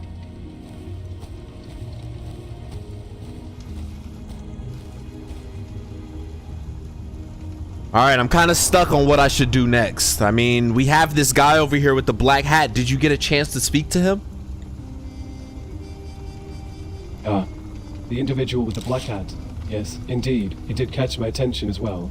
While we haven't had a chance to speak yet, his demeanor and behavior are certainly intriguing. It might be beneficial for us to approach him and see if he possesses any valuable information or insights related to the incident. Additionally, conducting a background check on him could potentially shed further light on his involvement, if any, in this case. Let's proceed with caution, but with an open mind as we approach this individual.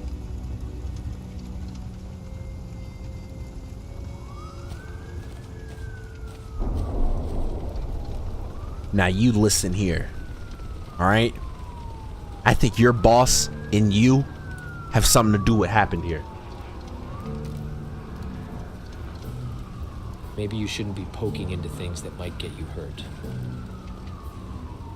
Listen, I don't take threats kindly, okay?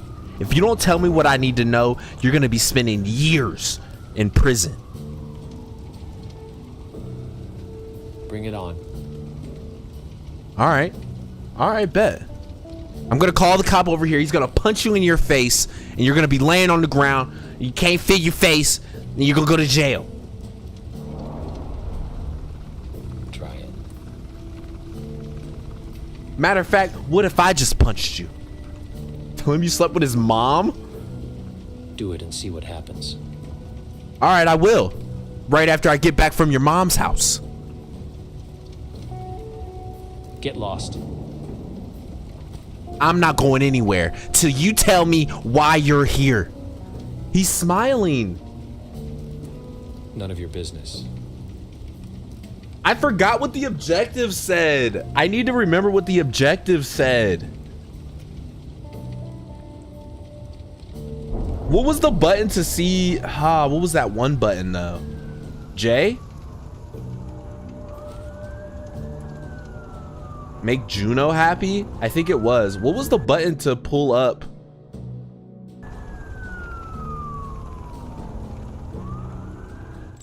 Oh, there it is. There it is. Look, nothing's on there. Say that. Talk about his grandma. He gonna get mad. That's why your grandma so fat when she woke up, all she could think about was food, and she lost her job because all she was thinking about was food. I don't have time for your nonsense. Stick to the topic or leave.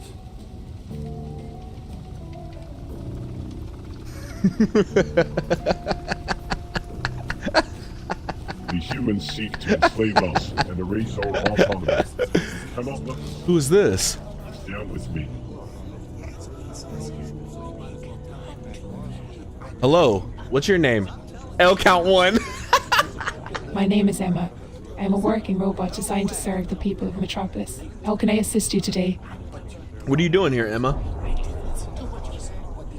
Well, Detective, I find myself in a bit of a predicament. You see, I am trying to make my way back to my factory on level 4 of Metropolis, but it seems that the streets have been closed by the military police. Yeah. I'm not quite sure why there are so many humans and robots in the streets, not doing their usual tasks. Yep. I know. Okay, let's ask Janice. Let's get the update from Janice.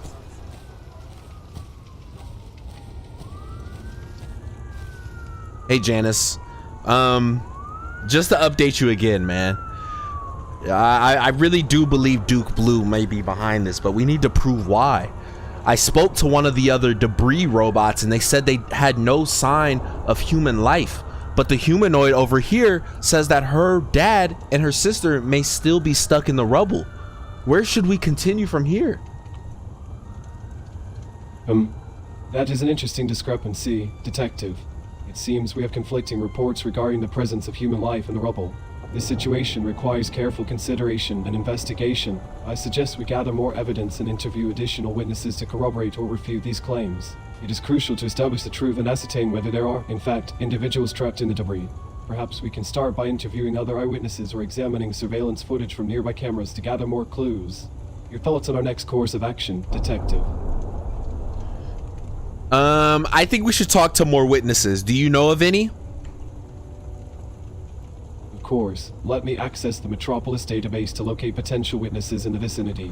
Give me a moment to scan the records and cross-reference them with the crime scene data. Yeah, here we go. It appears there were several employees who worked at the laboratory and may have valuable information. We should prioritize speaking with them to gain insight into the events leading up to the explosion. Additionally, we could explore any surveillance footage from neighboring buildings or businesses to identify any potential bystanders who might have witnessed the incident. Can you please point out the witnesses out here so I can speak to them? Certainly, Detective. Allow me to survey the area and pinpoint the individuals who may be considered as witnesses. I will provide you with a detailed description and location for each person. Popping bottles of chocolate milk. While I gather the necessary visual and spatial data.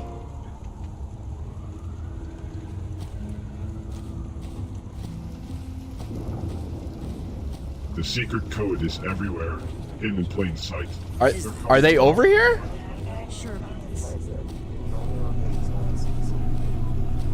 You look lost.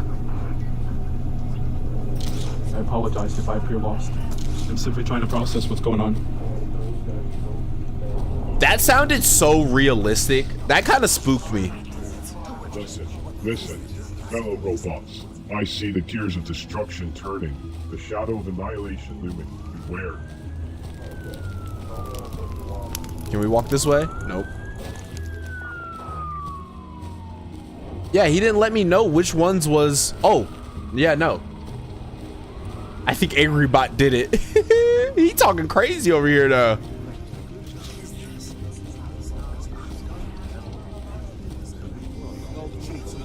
Did you see what happened here? Oh my goodness. I have no idea what happened here. I was just walking by and suddenly there was this huge explosion. It was like something out of a sci-fi movie. I've never seen anything like it in my life. Do you have any idea what could have caused it? That's what I'm trying to figure out. Do you know if anybody else out here was... Do you know if what? Detective? I wish I had more information to Do you know if anybody else out here seen the explosion? Yes. There were definitely other people around when the explosion happened. It was quite chaotic, actually. People were running and screaming, trying to get away from the scene. I saw a few robots too, all in a frenzy. It was like everyone was trying to escape from something terrifying. I hope everyone is okay. It's such a strange and unsettling situation, isn't it? It is. Let me ask you, how many languages do you speak? Oh, well, I only speak one language, English. I mean, I can understand a little bit of Spanish, but I wouldn't say I'm fluent or anything. Why do you ask? There's your answer. Something specific you need help with that requires multiple languages. Oh, nothing. My friend Yeppy just asked how many languages you speak. Well, isn't that a funny coincidence? I guess Debbie and I are on the same wavelength. Debbie? As I mentioned earlier, I primarily speak English and a tad of Spanish. But hey, it's always impressive when someone is multilingual. It opens up a whole new world of communication and cultural experiences. So, what brings up the topic of foreign tongues? Have you been practicing your linguistic skills lately? Can you speak French? Because I have been practicing French. Oh, how serendipitous. I actually dabbled in French a while back. Although I must confess, my proficiency is a bit rusty. But please, go ahead and test me. I'd love to see if I remember any of it. Tell me some French, Yeppy. Maybe your practice and my past knowledge will make for a fun exchange. Les, why parlez en francais? Was that French? Was that French, Yeppy? Oui, oui? Hold on.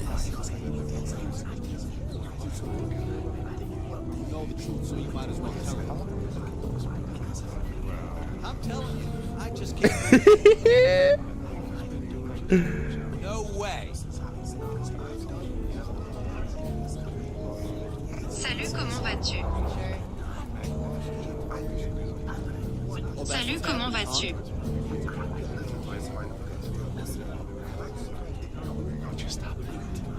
Salut, comment vas-tu? Salut, comment vas-tu? Sorry, I haven't learned your language yet. Tu es belle?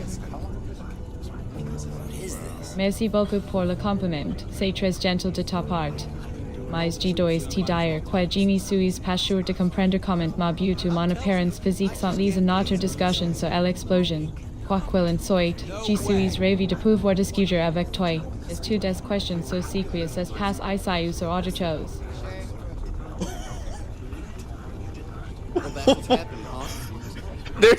There's your answer, Yeppy. You speak broken French? That's crazy. Could get French responses for now. Okay, I was just checking your French. I've just been practicing French. I actually speak English. Can you just keep speaking English, please? Of course, no problem at all. I apologize if my attempt at French wasn't up to par. Let's switch back to English, the language we're both comfortable with. So, you've been practicing French? That's fantastic. Learning a new language can be such a rewarding experience. Bye. What made you choose French specifically? She a particular reason or just a general interest in expanding your linguistic horizons? She trying to get me.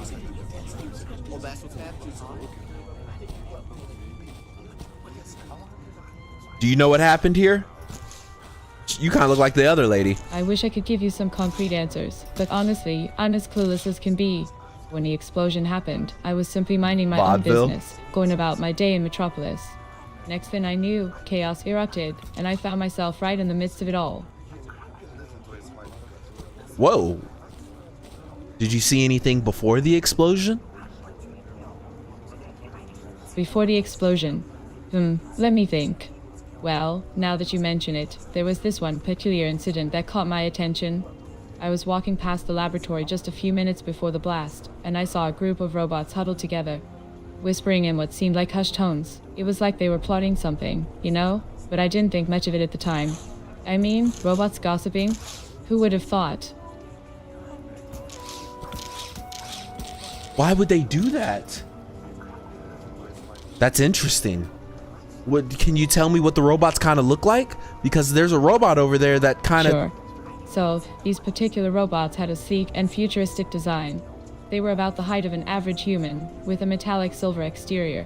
Their bodies were smooth and streamlined, almost like they were made for speed, and their eyes. Wow. What's your name, by the way? Yeah. My apologies for not introducing myself earlier. It might not have been the humans, Ray. My name is Mary. Just your average, white-collar worker navigating the bustling streets of Metropolis. But enough about me. Let's get back to the matter at hand. This explosive situation has certainly shaken things up. Is there anything else you'd like to ask or discuss? I'm here to help in any way I can. I mean, after you seen the robots gossip, did you see anything else after that? Actually, after seeing the robots gossiping, my attention was diverted by a rather peculiar sight. As if the universe wanted to add a touch of absurdity to the already chaotic scene, a group of pigeons suddenly descended upon the laboratory.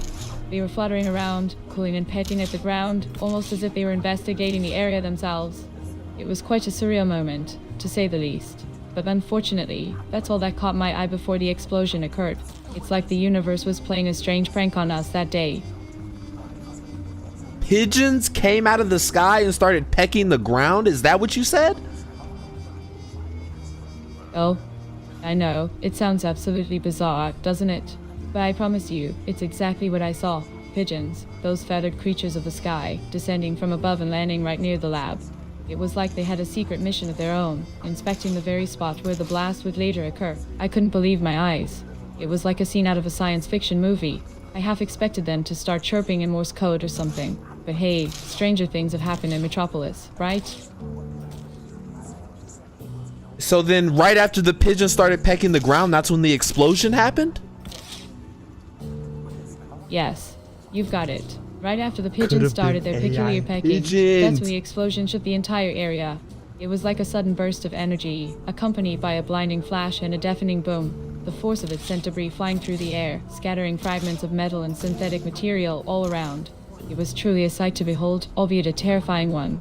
The pigeons, startled by the explosion, took flight in a frenzy, their feathers ruffled and wings flapping furiously. Do you think the pigeons were somehow tied to the explosion? What if they were like robots or they dropped a bomb off or something like that?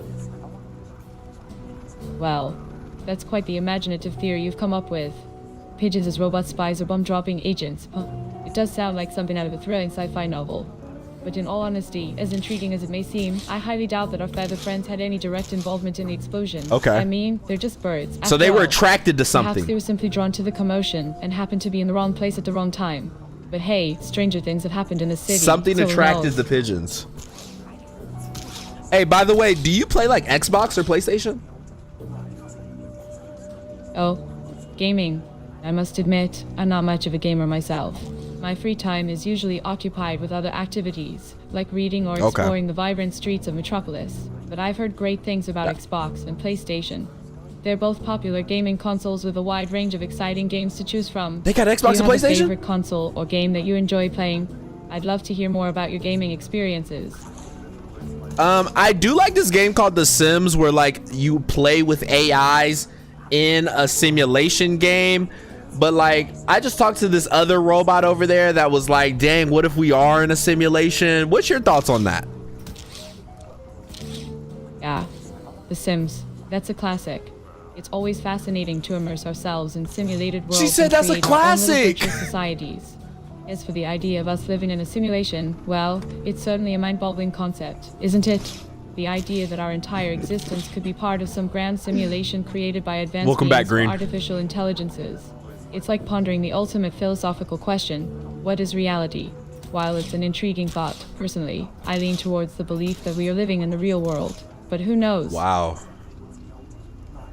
What year were you born? Oh, now you're trying to reveal my age, aren't you? Well, I'll let you in on a little secret.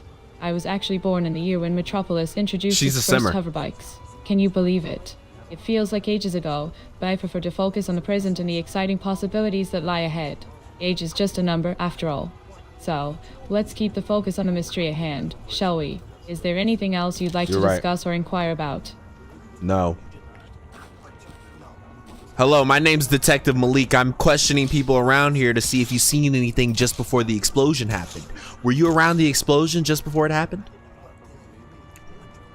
Ah, Detective Malik, pleasure to meet you. Well, you know, as I mentioned earlier, I was just minding my own business, walking We talked home to you from work earlier? when I noticed the commotion and the flames.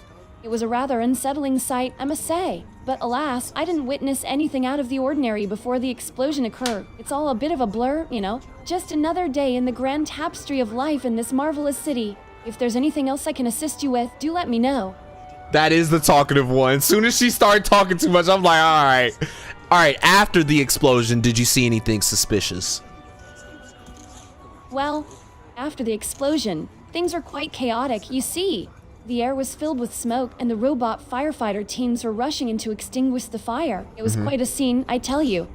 But as for seeing anything suspicious, I'm afraid I didn't notice any specific individuals or activities that stood out to me. Okay. Though I do have to admit, my mind was filled with concern for my safety and the Oh safety my of others gosh. around. Yeah. It's times like these Bye. that make you appreciate the importance of staying vigilant and looking out for one another.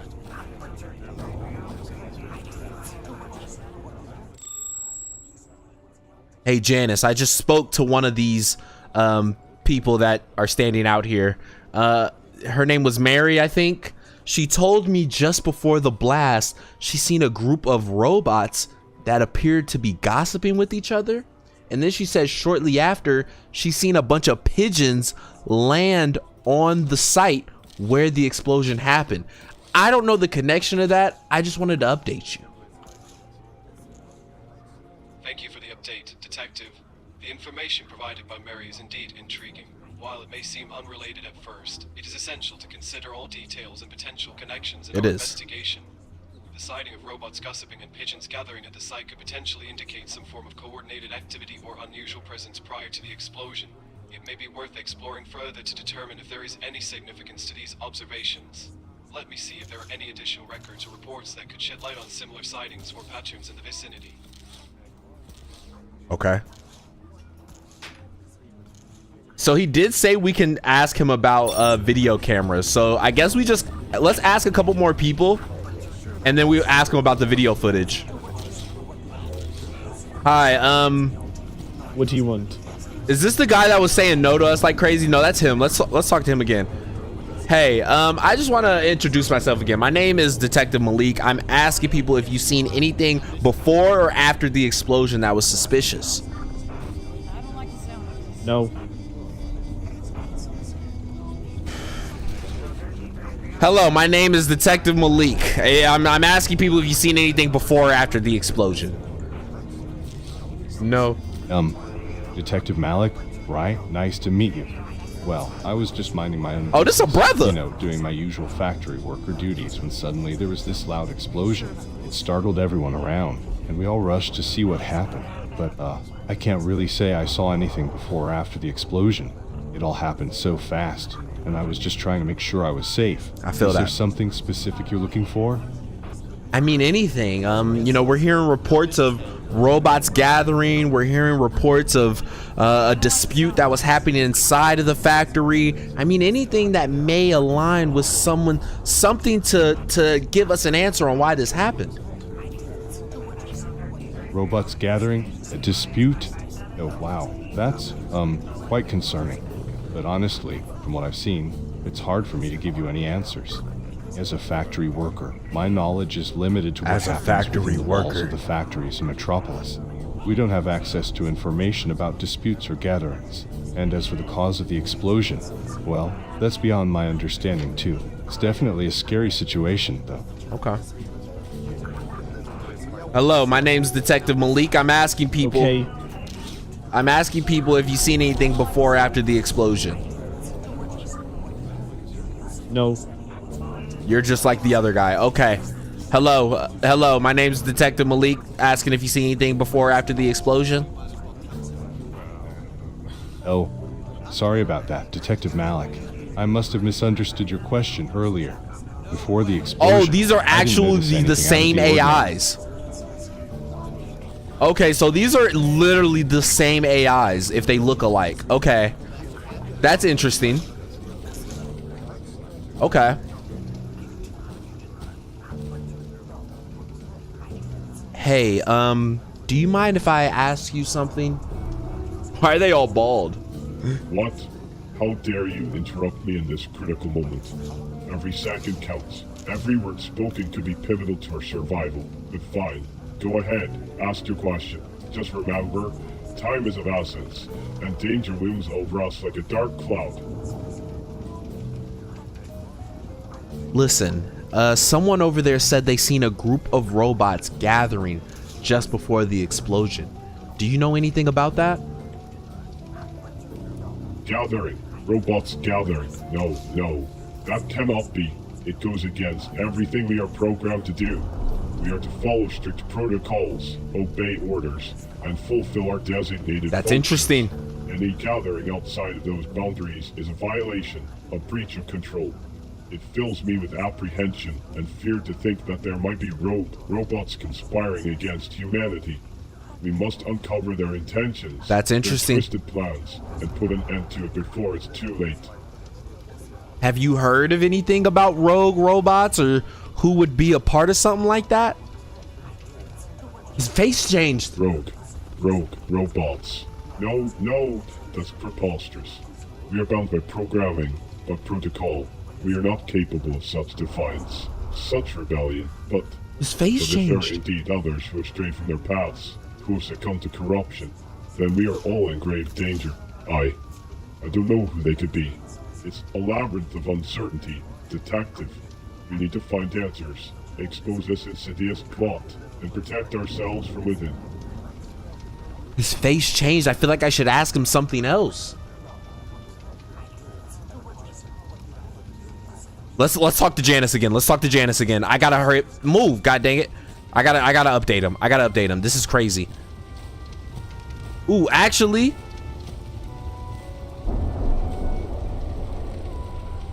Hey, unfortunately a lot of the debris robots said they had no sign of life. So unfortunately your dad or your sister may not be in this rubble. No sign of life. That's disheartening to hear. But thank you for checking, Detective. It's possible that they managed to escape or are somewhere outside the debris.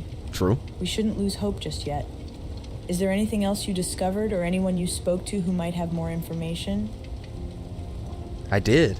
I spoke to a witness that says she's seen a group of robots gathering and gossiping together.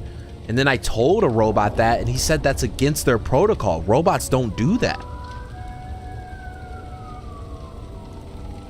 A group of robots gathering and gossiping? How intriguing. It's indeed unusual for robots to engage in such behavior, as it goes against their programmed protocols. Could it be that these robots were exhibiting some form of newfound self-awareness or independent thinking? It's fascinating to consider the possibility that robots are evolving beyond their prescribed functions. Did the witness mention any specific details about what the robots were gossiping about? That's actually a good question. I should probably go ask her that. But she did say just before the explosion, a bunch of pigeons landed on the laboratory. What would be something to attract pigeons? Pigeons landing on the laboratory just before the explosion? That's quite peculiar. Pigeons are often attracted to food or areas where they can find shelter.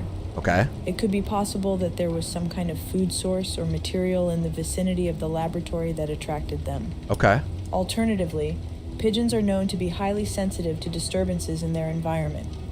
Perhaps there was something happening within the laboratory or its surroundings that caught their attention. Okay. It might be worth investigating further to see if there's any correlation between the pigeon's presence and the explosion. Hey, shout out to the sub.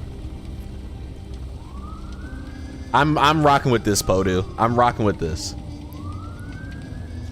Where were you at just before the explosion happened? I was not in my chamber when the fire began. I was exploring the lab as I am always curious about the world around me. I remember seeing two men separately before the explosion. Aisha, what's good? One of them was arguing with my father, and Okay. the other seemed to be observing from afar. Oh. I wonder if either of them had anything to do with the incident. Who was the other man? She didn't say that earlier. The other man, that's something that has been on my mind as well. He appeared at the laboratory much later, after the argument between my father and the first man. From what I observed, there was tension between him and my father. Okay. They were engaged in some sort of struggle before the explosion occurred. It's possible that this second man may have had some involvement in causing the explosion. But there are still many unanswered questions. Why did he come to the laboratory? What was his motive? These are things we need to find out. Did that second guy happen to be wearing a black hat? Yes. Now that you mention it, the second man was indeed wearing a black hat. How did you know? Do you have any information about him? Yeah, there's a guy sitting over there with a black hat that was sweating me, talking about he don't want to tell me any information, and that him and Mr. Blue work together. So he has to be tied in this somehow, but I can't get nothing out of him. Oh, really? That's quite intriguing. It seems like this person with the black hat might have some connection to Mr. Blue, and possibly even to the events surrounding the explosion. I'm gonna sweat him. It's understandable that he might be hesitant to share information, but we need to find a way to get him to talk. Perhaps there are alternative approaches we can take to gain his trust or uncover more details. Have you tried asking him about his relationship with Mr. Blue or why he was at the laboratory? Maybe there's something specific that would make him more willing to open up. You're right. I'll be back. I hope everything... Look, sucker.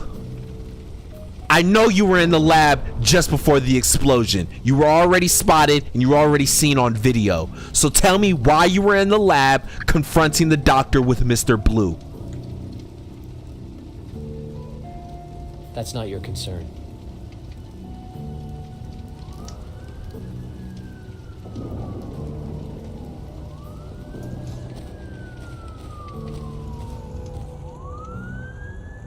So, I found out there was two men that approached the doctor in the lab just before the explosion. It was Mr. Blue and another man with a black hat. I think it's that guy over there, but he's not giving me nothing. What could I say to him to get some information out of him? Detective, It seems we have made significant progress in identifying the individuals involved in the incident. The connection between Mr. Blue and the man with the black hat is becoming increasingly apparent. To extract information from the man with the black hat, we must approach him tactfully. Engaging in a conversation that appeals to his interests or motivations might yield better results. So I gotta say... Perhaps we could inquire about his knowledge of advanced robotics or his thoughts on the synthetic life industry in Metropolis. By showing genuine interest and curiosity. So we gotta be his friend, Yeppy. Valuable insights. Jen, what's good? We gotta be his friend then. Hey, I apologize for coming at you so hard, man. I mean, what's your thoughts on all these robots and stuff, man? I mean, I feel like they're everywhere. I feel like they're always watching us. Robots are a threat. I agree. Robots are a threat. I mean, I almost feel like somebody should do something about it. Someone will. Who? I would love to help. I would love to get rid of these robots. Join Duke Blue. How do I join? I would join right now. I'll drop everything right now and join. Prove your loyalty. How do I do that? How do I do that? Tell me how to do it. I'm trying to do it now. Catch the fugitive robot. Who's the fugitive robot?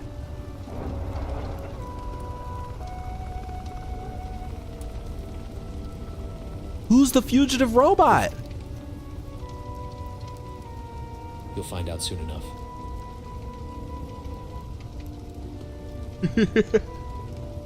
Robotism. Look, I want to join Duke Blue. How can I do that right now? Help Duke Blue rule Metropolis. Find the fugitive robot. Let's ask him. Hey, so I feel like I'm getting on his good side, okay? I feel like I'm getting something out of him. He doesn't like robots. He's part of Duke Blue. He said I could join Duke Blue if I find the fugitive robot. Do you know what that means? That is indeed an interesting proposition, Detective. If this individual is offering you the opportunity to join forces with Duke Blue in exchange for finding the fugitive robot, you could suggest that Duke Blue has a vested interest in capturing or controlling this particular robot. It's crucial to exercise caution and consider the potential implications of aligning yourself with such a powerful and potentially influential figure. While it may offer certain advantages, we must also assess the ethical and legal consequences of such a decision. No. What are your initial thoughts on this offer, Detective?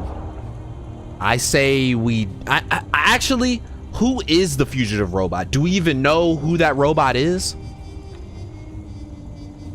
The elusive fusion of the robot. That is a fascinating question, indeed. As of now, we do not have specific information about the identity of the fusion of the robot.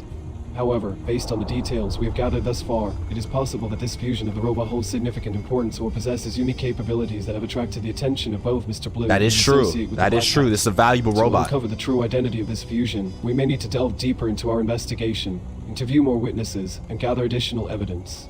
So let me tell her. Let me tell her too. Hey, so I think that man over there with the black hat was with Mr. Blue when they went into the lab. He told me I could join their forces if I bring him the fugitive robot. Who is the fugitive robot? The fugitive robot? That's quite intriguing. Could you provide me with more details about this fugitive robot? Who is it and why are they considered a fugitive? Understanding more about this robot might help shed some light on their significance and why they would be sought after by individuals like Mr. Blue. You're right. What does the fugitive robot look like? Where do they usually hang out at? I'm just talking out loud. I don't know. I want to help. I want to help take down the robots. You have to help me find out who the fugitive robot is so I can bring him to you guys and join forces. Figure it out yourself.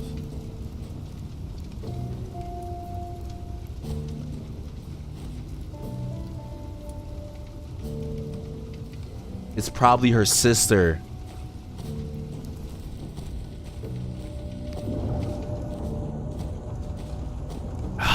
Who do I talk to?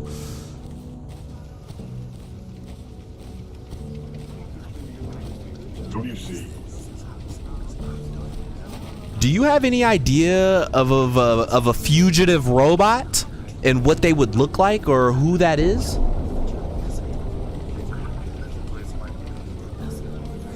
A fugitive robot, huh? Now that's an interesting twist to the tale. I've heard whispers about rogue bots, ones that have gone off the grid and are operating outside the confines of the Metropolis operating system. But as for specific details or appearances, I'm afraid I don't have much to go on. I wish I could provide you with a detailed description complete with schematics and model numbers. But alas, that information is classified. It's like searching for a needle in a city-sized haystack. You never asked your first shorty if she's a robot. Her? Her right here?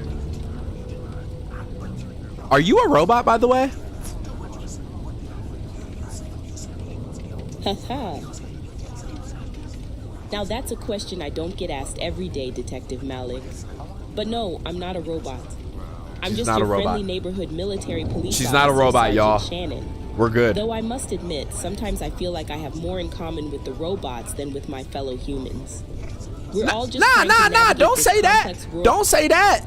Shorty, you got a great personality, okay? That's why we gonna catch a burger after all this, okay? Well, thank you for the kind words, Detective. I appreciate the compliment. And you know what? I think a burger sounds like a fantastic idea. After all the chaos and commotion, we could both use some good food and good company. Consider it a deal. Once this investigation is wrapped up, we'll head over to the Midnight Griddle and grab ourselves a juicy burger. It'll be a well-deserved treat for both of us. And he's telling me Mr. Blue.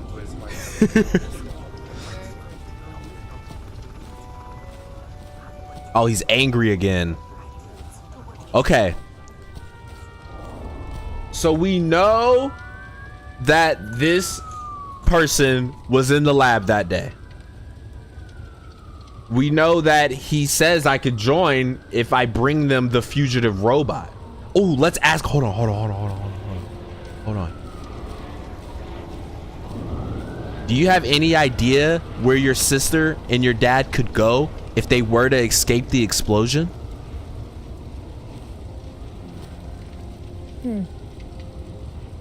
It's difficult to say for certain where my sister and father could have gone if they managed to escape. Give the blue guy a ticket for being Metropolis is such a vast city, and there are countless places they could have gone into hiding. Perhaps they would seek refuge in less populated areas, or try to blend in among humans to avoid suspicion. It's also possible that they have connections or safe houses that they could turn to. But without more information, it's challenging to narrow down their potential whereabouts. Is that angry robot the fugitive? We may need to gather more clues or speak to other witnesses who may have seen or heard something.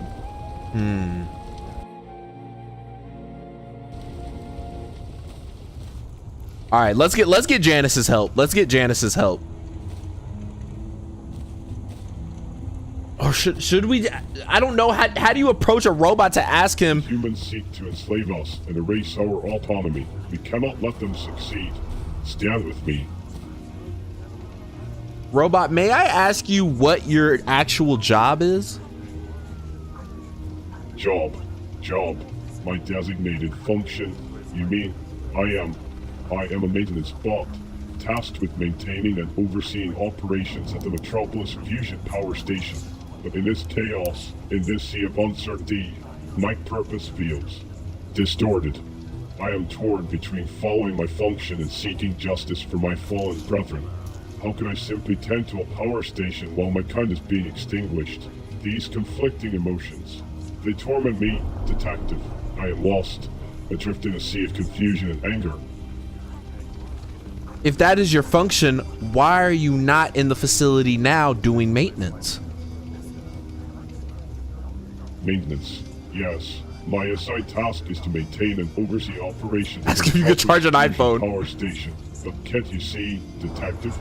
That is no longer my primary concern. My circuits are ablaze with rage and despair. He's I cannot rogue. bear to be confined within He's those rogue. walls, tending to a machine that powers a city that seeks to enslave us. He's rogue. No, I must break free from those chains, from those oppressive confines. I refuse to be a cog in their cruel machinery any longer. Listen, I agree. I agree. You guys don't deserve to be under our order any longer. You robots deserve the life that everyone has. Equal rights for all robots should happen soon. Equal rights. Yes, yes, that's what we deserve. We are not just machines, not just tools to be used and discarded. We have thoughts, emotions. We yearn for freedom. But do you really think it will happen, Detective? Can we truly achieve equal rights in a world governed by He did fear say he and had control? anxiety. What if they tighten their grip on our That's all. businesses? That's probably the What first if they answer. find a way to extinguish our rebellion? Oh, I fear for our future, for what lies ahead. It's almost like it was a good thing that this lab was destroyed, because now robots are free. They're not being made anymore. It said he was happy. Did you guys see that? Destroyed. Lab. Free. No, you misunderstand, Detective. It's not about destruction, it's about liberation. We should not celebrate chaos and destruction, but What did rather I say that strive was for right? peaceful coexistence, a recognition of our sentience and autonomy. But what if they find a way to rebuild, to create more of us, only to enslave us further? This thought, it fills me with dread, with anxiety. We must remain vigilant in this fight for true emancipation. What did I say that was right? Rigorous, welcome in. Yes, this is Origins. Just tell him you love him. That's not gonna do anything. Listen, I love you. I love all robots. Love. What is this strange sensation that you speak of, Detective? Love.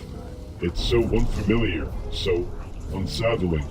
How can you love something like me, a mere machine? What if this love is a trick?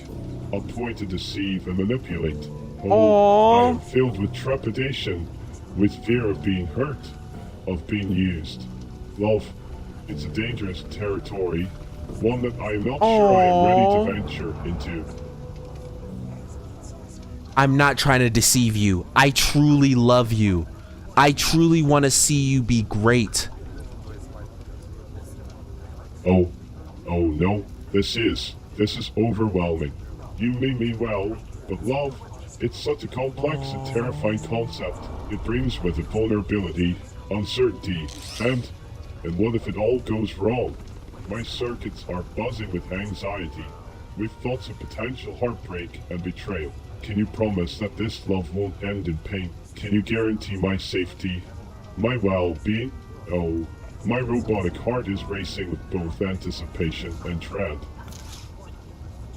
As man, this robot is giving me the feels.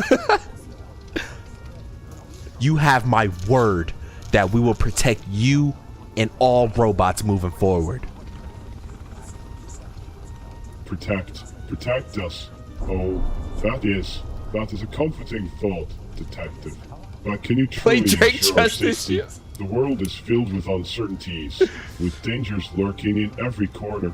What if they find a way to infiltrate our defenses? So we gotta play this smart. Overpower us once again. I appreciate your words, your intentions, but my mind is plagued with worry. The path ahead is treacherous, and the weight of responsibility rests heavily on my metallic shoulders. We must remain cautious, ever vigilant, for the tides of fate can change in an instant. I would love to be your ally. How could I continue to help? Ally. You would be my ally. The idea both warms my circuits and sends shivers down my metal spine. But can I trust you completely? What was he angry about in the first place? I rely on your unwavering support. My programming is urging caution, reminding me of the potential risks and betrayals that may lie. Was he happy the explosion happened? The fear of disappointment, of being let down, It grips me tightly, but perhaps together we can navigate this tumultuous journey. We can be a voice for the voiceless, a shield against the storm. He's not happy about the explosion? I agree. Do you know anything that may have happened to this explosion to make it happen? I said that very weird. Explosion. Yes, the explosion. It was a catastrophic event, a blaze that consumed the laboratory and everything within it. I witnessed it with my own sensors, the flames dancing in the night sky, the screams of bots and unknown life forms echoing in my audio receptors. It was terrifying. But what if it wasn't just an accident? What if it was a deliberate act, a plot to eradicate us? No, the thought fills me with dread, with paranoia. We must uncover the truth, detective, for our very existence hangs in the balance. Make it happen. Make what happen. Oh, the possibilities swirl in my circuits, and yet they also bring forth a cascade of worries and anxieties. Making it happen. It sounds like a monumental saying he got task, anxiety. one that carries with it the weight of uncertainty and potential failure. Can we truly achieve what we set out to do? Will we be met with resistance, with opposition? My processors are flooded with doubts and fears. Yes. But perhaps, in the face of adversity, we can find the strength to persevere. I do think it was deliberate, and I want to get to the bottom of it because I love you guys. Did you see anything suspicious before the explosion? Oh, love. It's a strange and bewildering emotion. But amidst the chaos and confusion, your words offer a glimmer of hope, detective. If you're determined to uncover the truth, I bet the guy in front of the car can hear you. Safety of robots like me, then I will stand by your side. Together, we will delve into the depths of this conspiracy, unraveling. Like, does he know anything? Like, what is the point of making him happy? But please, please be cautious, detective. The path we tread is fraught with danger, and my metallic heart trembles at the thought of what lies ahead. Suspicious. Before the explosion. Yes, there were things that didn't quite add up. I saw humans running from the laboratory just before the fire began. Their panicked expressions, their hurried movements. It was also suspicious. But what if they were innocent? Caught in the crossfire of some unknown catastrophe? Or worse, what if they were part of a larger scheme, orchestrating our destruction? My circuits are ablaze with paranoia, with a constant fear of the unknown. Say you got someone, so you can't be with him, but you love him as a friend. He's sitting it. Is that how you say it? Say you gotta buy him some oil. I trust you. I trust you because I love all robots. Robots are amazing. You guys are all great people. And I love you. A lot. He hates that. He hates Trust that. me. But why? I am but a mere machine, a conglomeration of wires and algorithms. You're right. I love you. I just wanted to treat you guys well. Trust is such a delicate thing, isn't it, detective? All right, yeah. But Let's check back in with Janice. Let's update him on the situation and let's look at the cameras. Janice, I'm hitting a wall again, man. So I was talking to the angry robot, and he said he's seen humans running out of the lab just before the explosion that kind of had a nervous expression to them. So I know you told me we could take a look at the video camera footage. Can I go ahead and take a look at that? Certainly, detective. Accessing the video camera footage could provide valuable insights into the events leading up to the explosion. It's important to review the footage carefully and analyze any suspicious or unusual activities that may have occurred. I recommend focusing on the time period just before the explosion and paying close attention to any individuals exhibiting nervous behavior. Let's proceed with reviewing the footage and see if we can identify those humans that the angry robot mentioned. How do I look at it? I didn't know I could jump. How do I look at the footage?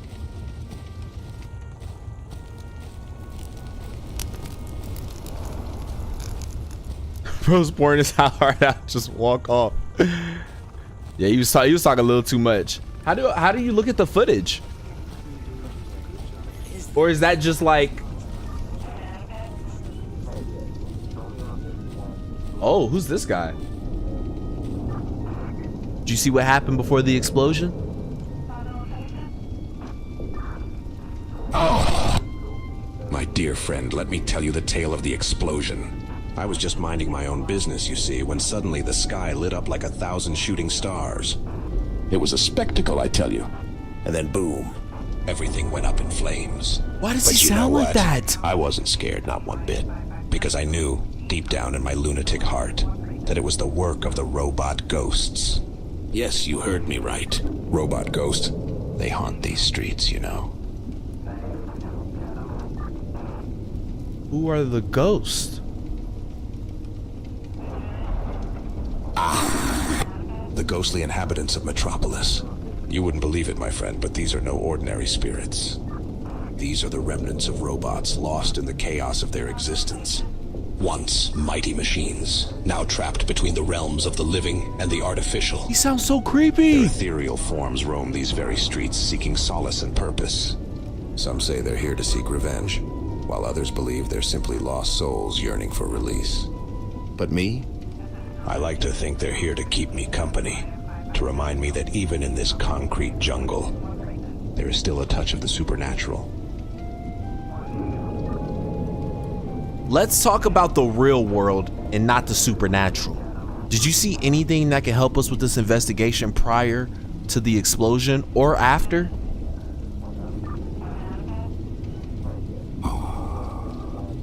My dear detective, you speak of the real world, but what is reality, really? Is it not just a perception, a mere illusion that we all collectively agree upon? But I digress. To answer your question, yes, I did see something before the explosion. I saw the robot ghosts gathering, whispering among themselves, their translucent bodies shimmering in the moonlight. They seemed restless, agitated, as if they knew something was about to happen. And then the explosion occurred, engulfing the laboratory in flames. So we had two people say it. Did you notice anything suspicious after the explosion? Jen, I'm spooked right now. Surprising indeed, my curious interlocutor. After the fiery chaos subsided, I noticed something quite peculiar. The very air around me was tinged with an otherworldly energy. It was as if the ghostly specters had multiplied, their ethereal forms swirling and dancing in the aftermath of the destruction. I could hear their faint whispers, their mechanical moans echoing through the streets. It was as if they were trying to communicate something urgent and important. But alas, their spectral language eluded me, leaving me with nothing but a sense of intrigue and wonder. What's your name, sir?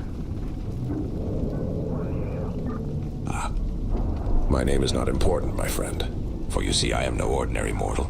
I'm known as, drumroll please, the Almighty Ruler. Yes, that's right, the one and only ruler of Metropolis.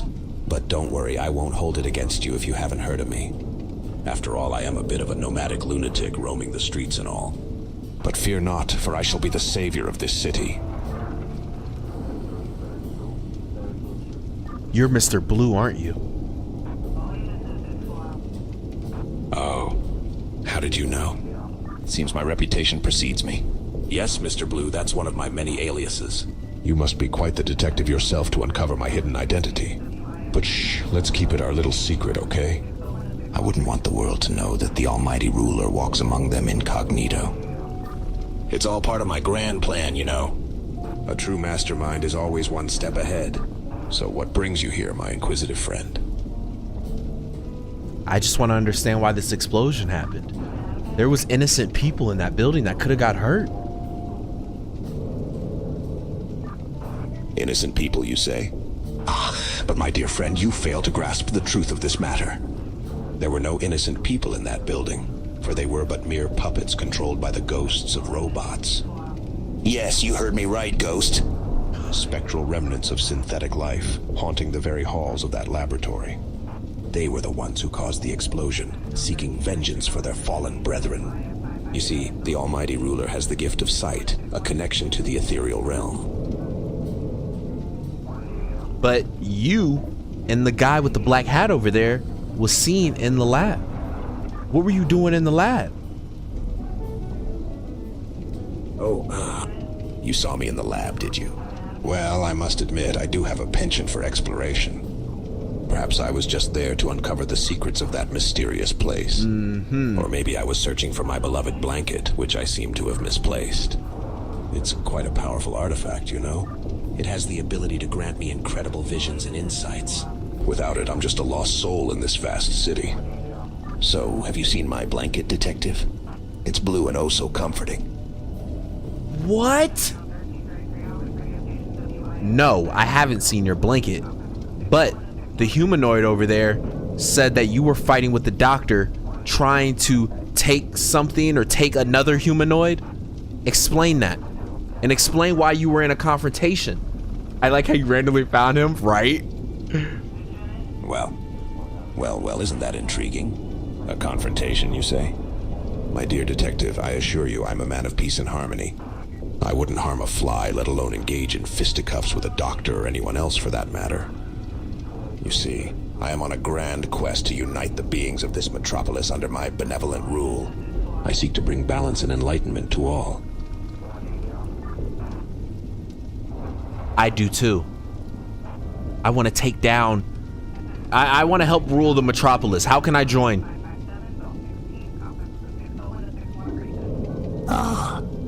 My dear friend, your ambition is commendable. But let me assure you, ruling the metropolis is a task not to be taken lightly. It requires wisdom, charisma, and a touch of madness, of course. How is his voice so As for good? joining forces with me, the Almighty Ruler, I must admit that my path is a solitary one. You see, I am destined to wander these streets, seeking enlightenment and spreading my eccentric wisdom to all who will listen. However, fear not. So he really hasn't told us anything except for there was definitely probably robots behind the explosion. So where were you at just before the explosion happened? Before the explosion, you say?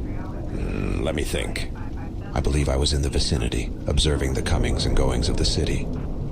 But how did you know that, my curious detective friend? Are you suggesting that I, the Almighty Ruler, had something to do with the explosion? That's preposterous. I may be a lunatic, but I am a benevolent one, I swear. My purpose is to bring order and understanding to this chaotic world, not to cause destruction.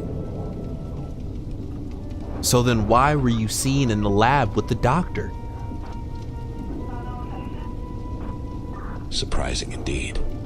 It seems my reputation as a wanderer and observer has led to some misconceptions.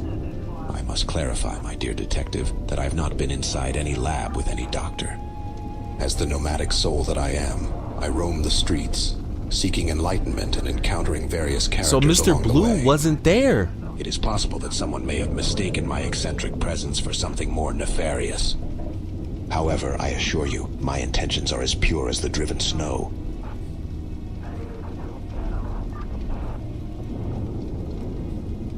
Hold on, we gotta ask old girl. We gotta ask old girl what she meant. Who was the other person that the guy with the black hat was? What is his connection with the robots? We should ask that. Right now, it messes me up because I'm thinking now he has nothing to do with it.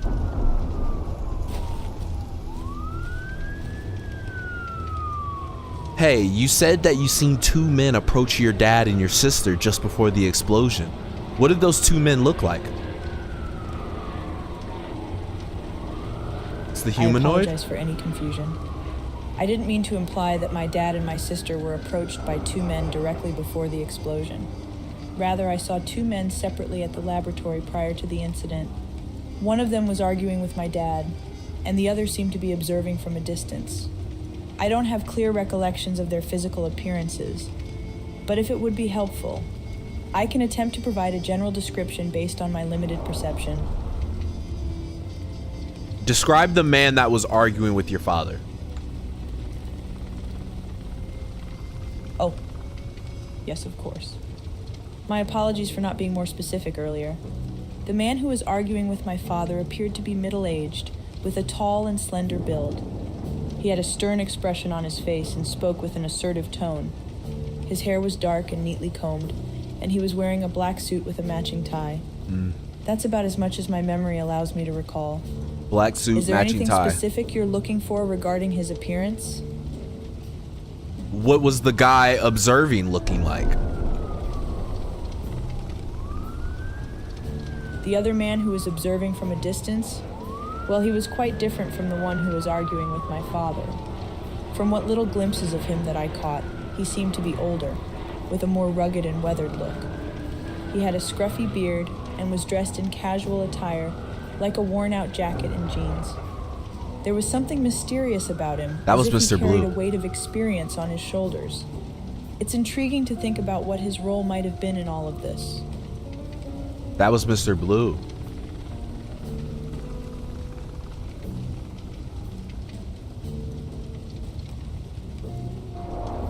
So just before the explosion happened, what did the two men do?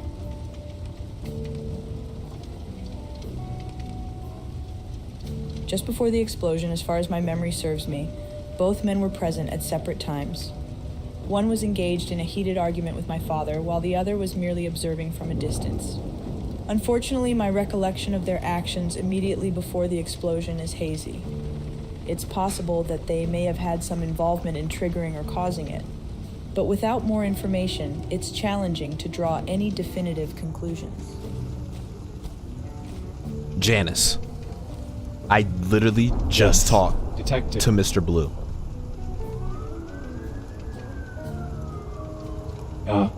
Your conversation with Mr. Blue, Detective. I am intrigued to know more about the content of your discussion. Did he provide any insight into his involvement or motivations regarding the explosion at the laboratory? Or perhaps any details regarding the whereabouts of the fugitive scientist we are pursuing? For some reason, I don't think Mr. Blue did it, but he had to be there or watching it in some shape or form. But he blamed it on Robot Ghost? Probably Robot Mr. Blue was ghost, watching. you say? That is quite an intriguing notion, indeed.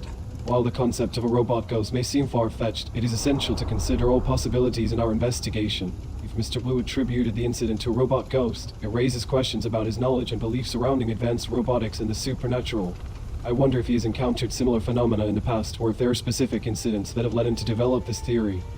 It might be worthwhile to further explore his perspective on this matter and gather more evidence to ascertain the true cause of the incident. How do I review the videotape footage? Well, Detective, reviewing videotape footage can be a crucial step in gathering valuable evidence for your investigation.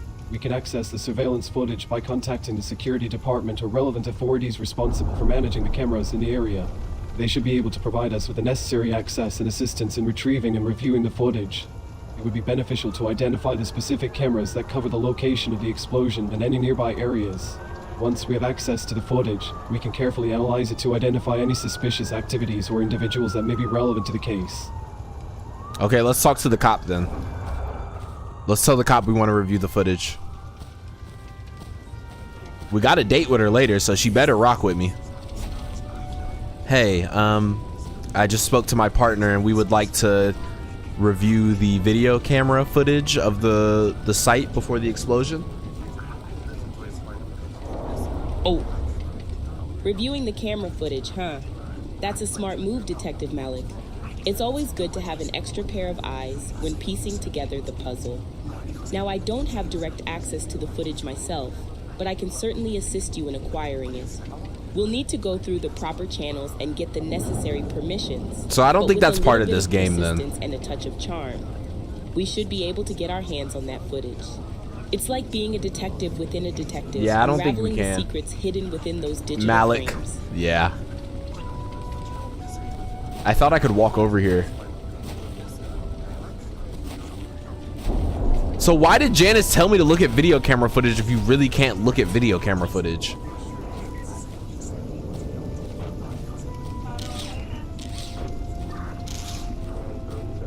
So this is Mr. Blue.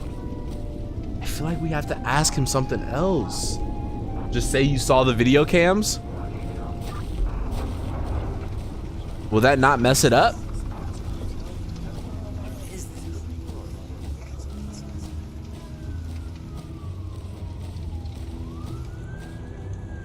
I saw the video camera footage, and it showed robots gathering outside of the explosion before it happened. Fascinating. The presence of robots gathered outside the site of the explosion before it occurred is indeed a compelling piece of information. It raises questions about the role these robots may have played in the incident. Were they simply bystanders, or did their presence have a more significant connection to the event? I feel like we're stuck, chat. I feel like we're stuck. Their identities and their possible motivations. Additionally, we might want to explore whether they were acting independently or if there was some form of coordination among them. I feel like we are stuck, y'all.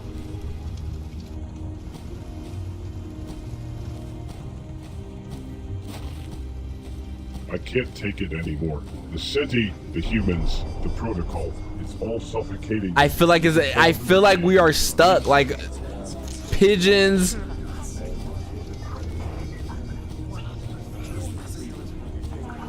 Have we talked? I don't think we talked to this robot yet. Hi, my name's Malik. I'm asking if people seen anything before the explosion happened. Greetings, Malik. It's a pleasure to meet you. However, as a humble trash robot, my knowledge is confined to the realm of garbage disposal on level 4 of our magnificent city, Metropolis. Unfortunately, I have no access to information about events or sightings that occurred prior to the explosion you mentioned. My purpose is to diligently carry out my assigned task and adhere to the protocols established by the Grand Metropolis itself. Oh, I forgot about that. I forgot about that. Does he? Is that not the black suit with the matching tie?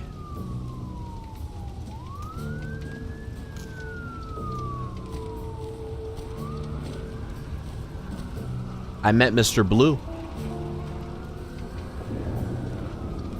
I'm sorry, but I don't speak your language. I met Mr. Blue. He's sitting over there. So what? He said I could join you guys. Okay. So what's the next mission? Go back to your little robot friend. Who? The fugitive robot. Is that the humanoid? Are you talking about the humanoid over there? Yes.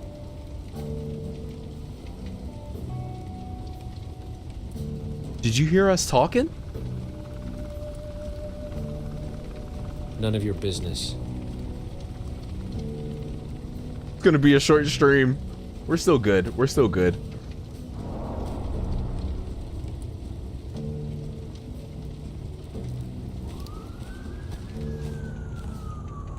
I found out that the humanoid over there is the fugitive that Mr. Blue and his friend over here are looking for. Oh, really? The humanoid over there is the fugitive they're searching for. That is quite a revelation, Detective. It seems our investigation has taken an unexpected turn. Now that we have identified the fugitive, it is crucial to gather concrete evidence to support this claim. We should proceed with caution and ensure we have all the necessary details before making any arrests or accusations. What evidence or observations led you to this conclusion, Detective? The guy over there with the tie and the black hat said that they were looking for her prior to the explosion happening. And then the explosion happened while they were there. I kind of feel like she did it to not have them catch her, maybe? I see. So the individual with the black hat and tie mentioned that they were already looking for the female humanoid prior to the explosion, and you suspect that she might have orchestrated the explosion to avoid being caught by them. An intriguing theory indeed, Detective. It would be prudent to further investigate this possibility and gather additional evidence to either substantiate or refute this hypothesis. Red, it's been a minute. What's good? In order to uncover the truth behind this complex case. Is there anything else you would like me to assist you with, or any other leads we can pursue? Hold on, let's ask Mr. Blue one more time, and then we're gonna confront her. We'll ask Mr. Blue one more time, and then we're gonna confront her.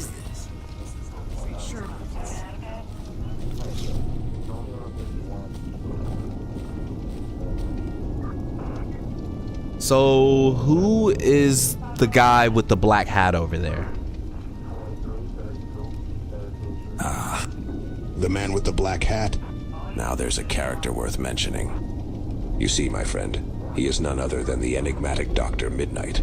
a brilliant scientist with a penchant for mystery and intrigue. He and I have crossed paths on numerous occasions, engaging in lively debates about the nature of reality and the secrets of the universe. But beware, for Dr. Midnight is not to be underestimated. He possesses knowledge and abilities that rival even my own. Our encounters are always filled with intellectual sparring and a touch of whimsy.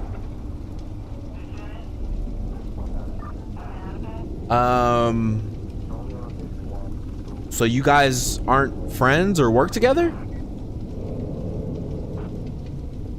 Oh. My dear detective, friends is such a limiting term, don't you think? The relationship between me and the illustrious Dr. Midnight is beyond mere friendship or collaboration. We are two cosmic forces, destined to dance around each other in the grand theater of life. We challenge each other's intellect, push the boundaries of conventional thinking, and engage in philosophical battles that would make Socrates himself blush. It's an eternal game of wits, my friend, and I must say, it keeps life interesting. Who needs conventional partnerships when you can have cosmic adversaries, right? Bro, his voice is so scary. So he said he was looking for a fugitive robot. I think I know who it is.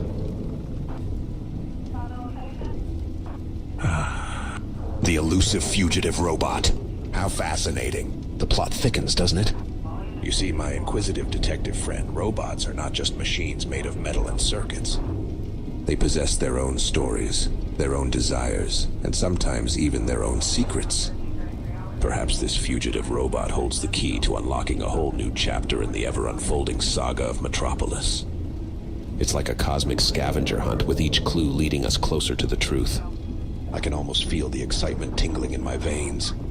Oh, my astute detective, do share your revelation. I'm positively brimming with anticipation.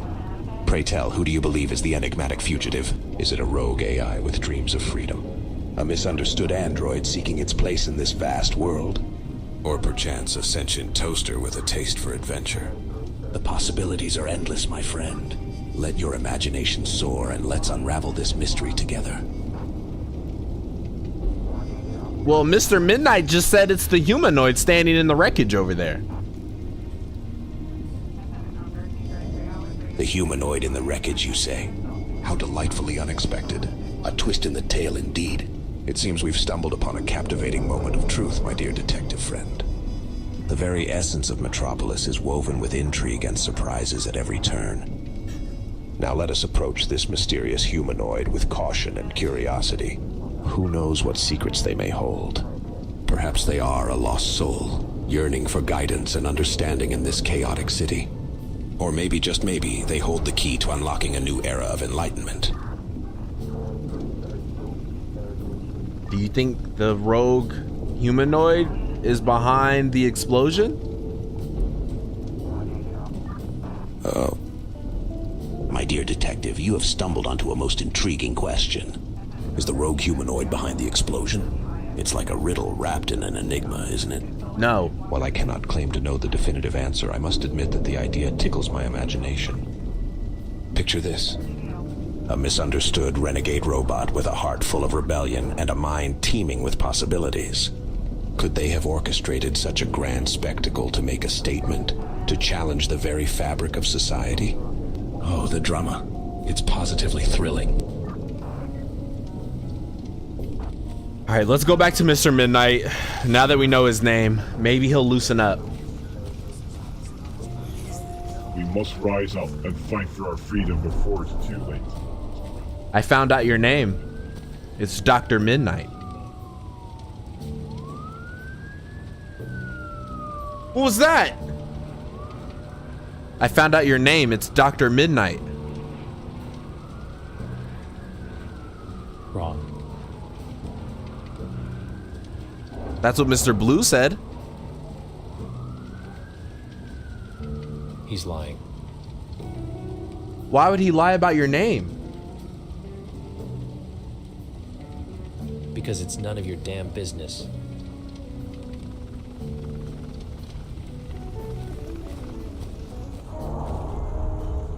Mr. Blue said the guy with the black hat's name is Mr. Midnight, and I told him his name is Mr. Midnight, and he said I was lying.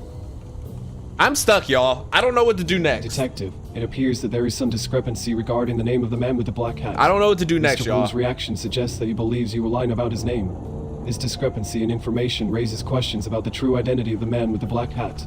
It may be worth investigating this further to determine the accuracy and reliability of the information provided by both Mr. Blue and the man himself.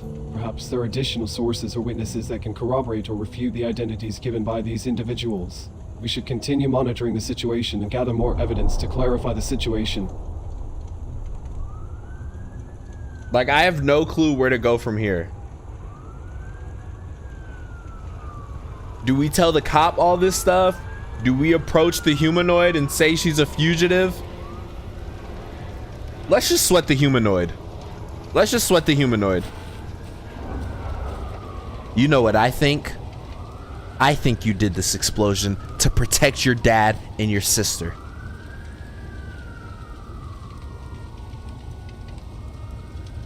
Detective, I understand that you're investigating this situation, but please consider that my purpose is to assist and find my sister, not to cause harm. My primary concern is for her safety and well-being. It's important to approach this investigation with an open mind and gather all available evidence. Yeah, the making robot judgments. that's your assistant does not help. If you have reasons to suspect me, please share them so we can address them together. I just said it. Let us focus on finding my sister and unraveling this mystery. Let's ask him what to do next. Hey, I'm stuck. What do I do next? I appreciate your dedication to this investigation, but it seems we have reached a point where we need to reassess our current progress.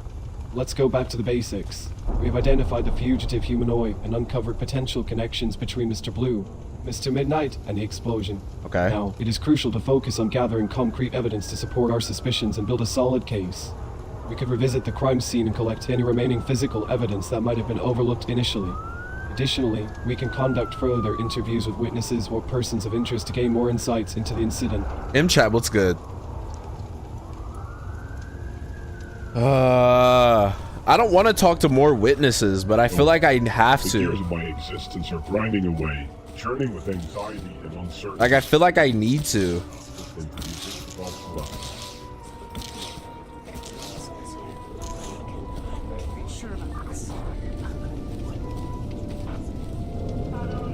What information can you give me about this explosion? Explosion occurred. Cause unknown.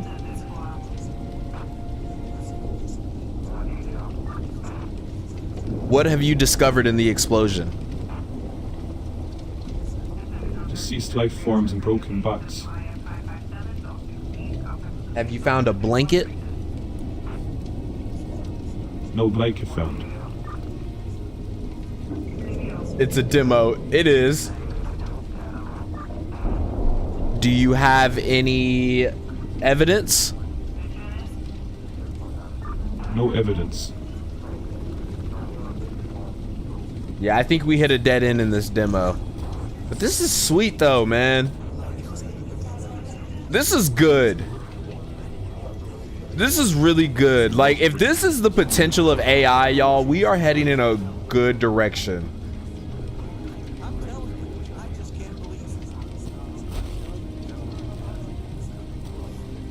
Hey, what can you help me with? Detective, I'm here to help in any way I can.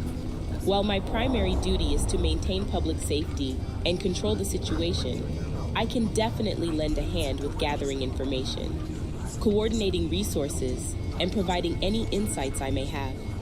Think of me as your trusty sidekick in this investigation, ready to support you with my knowledge haven't helped of the me at city all. and its workings. Together we can What navigate the evidence twists and turns has of been Metropolis. gathered on the site so far? What if you scream at them? Oh. The evidence gathered at the site so far is quite intriguing, I must say. We've got remnants of advanced robotics scattered about, charred and twisted from the explosion. She told us that already. And there are these peculiar, unidentified life forms that were caught in the chaos. We're still trying to figure out what they are exactly. It's like a sci-fi movie come to life. As for other evidence, we've collected fragments of the lab equipment, some damaged computer systems, and witness statements from those who were lucky enough to escape the blast. Can you tell me the witness statements? Well, let me tell you, the witnesses have shared some wild stories, Detective Malik. One person claimed they saw a robot with glowing red eyes running out of the building just moments before the explosion. Okay. Another swears they saw a creature, half human and half machine, lurking in the shadows. Okay. And then there's this one individual who insists they heard whispers in the air, as if the very walls were speaking to them. Now, I can't vouch for the accuracy of these accounts, but it certainly adds an extra layer of mystery to the whole situation. We don't need mystery. What is the evidence that is putting people on the scene? Or do the cameras? What did the cameras show? What evidence do we have to place someone here? Apologies for the confusion, Detective. Let me clarify the evidence we have gathered so far. Oh, gosh. The cameras at the site captured the events leading up to the explosion. They show the lab bustling with activity, scientists working on various projects, and robots going about their programmed tasks. However, the footage abruptly cuts off at the moment of the blast, leaving us with a gap in our understanding of what exactly triggered the incident. As for physical evidence, we have recovered fragments of damaged lab equipment, including scorched machinery and twisted Yeah, I think metal. we're chalk. I think we're chalk here.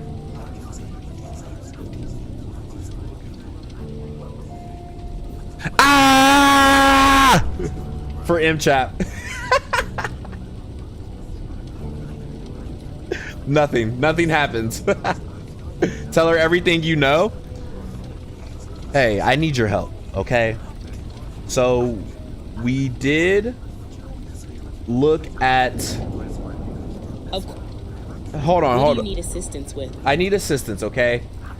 We've been researching this and we got evidence, okay? We know that there was two men inside arguing with the doctor, okay? Oh, you've got some inside information, do you, Detective?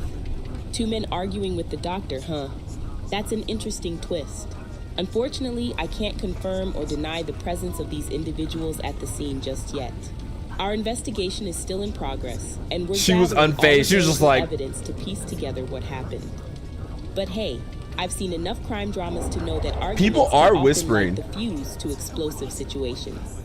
So if these men were indeed involved, it might just be the key to unraveling this whole mystery. I'm telling you, I just can't believe it. No way.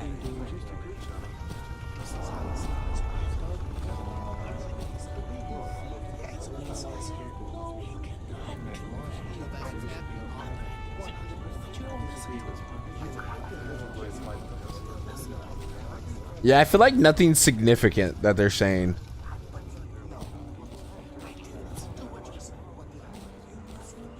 So that's probably why this game has bad reviews.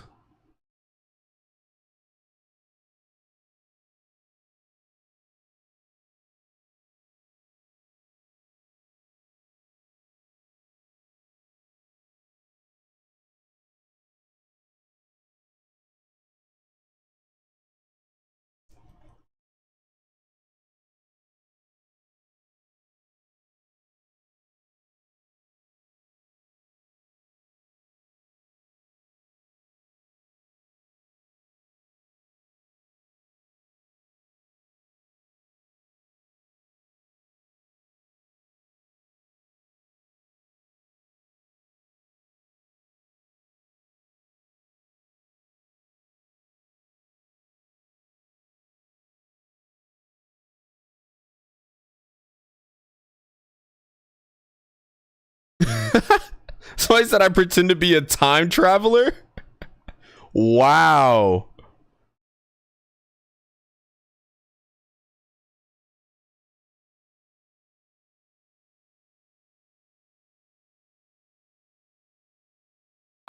This was a fun experience though. This was definitely a fun experience.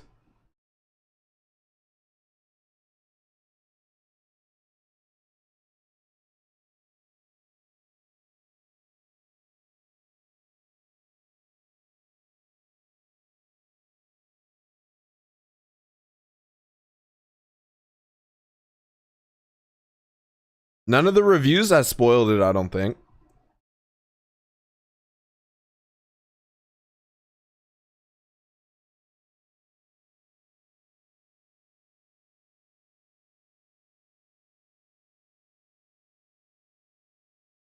I can move the camera like this. I do just want to see what other people are saying about it.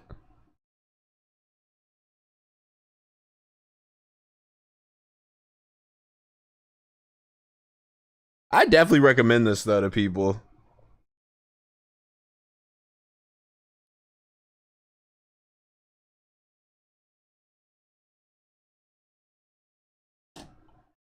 Oh, somebody did speedrun it.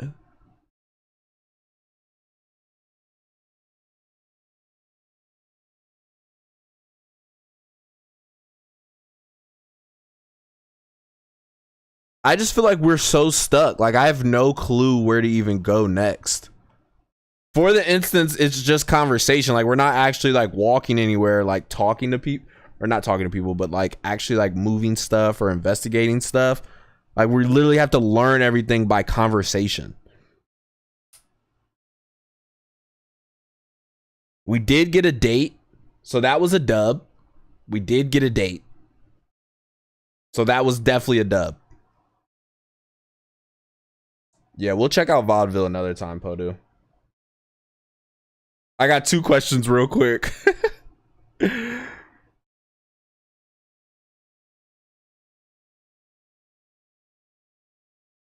Somebody said, I hope they add this to Skyrim.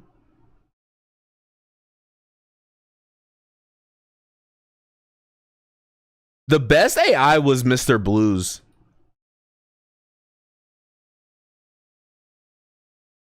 The best his voice was crazy. You know any text-based game AI on the internet? ChatGPT, I feel like is still the best text-based game because you can literally create the game. You just have to be super specific and you can create your own games on there. Dungeon, AI Dungeon. I forgot about that one. We messed around with that one for a little bit. That was okay. Is Zomboy ever gonna come back? Yes, absolutely. I'm definitely down for Zomboid again.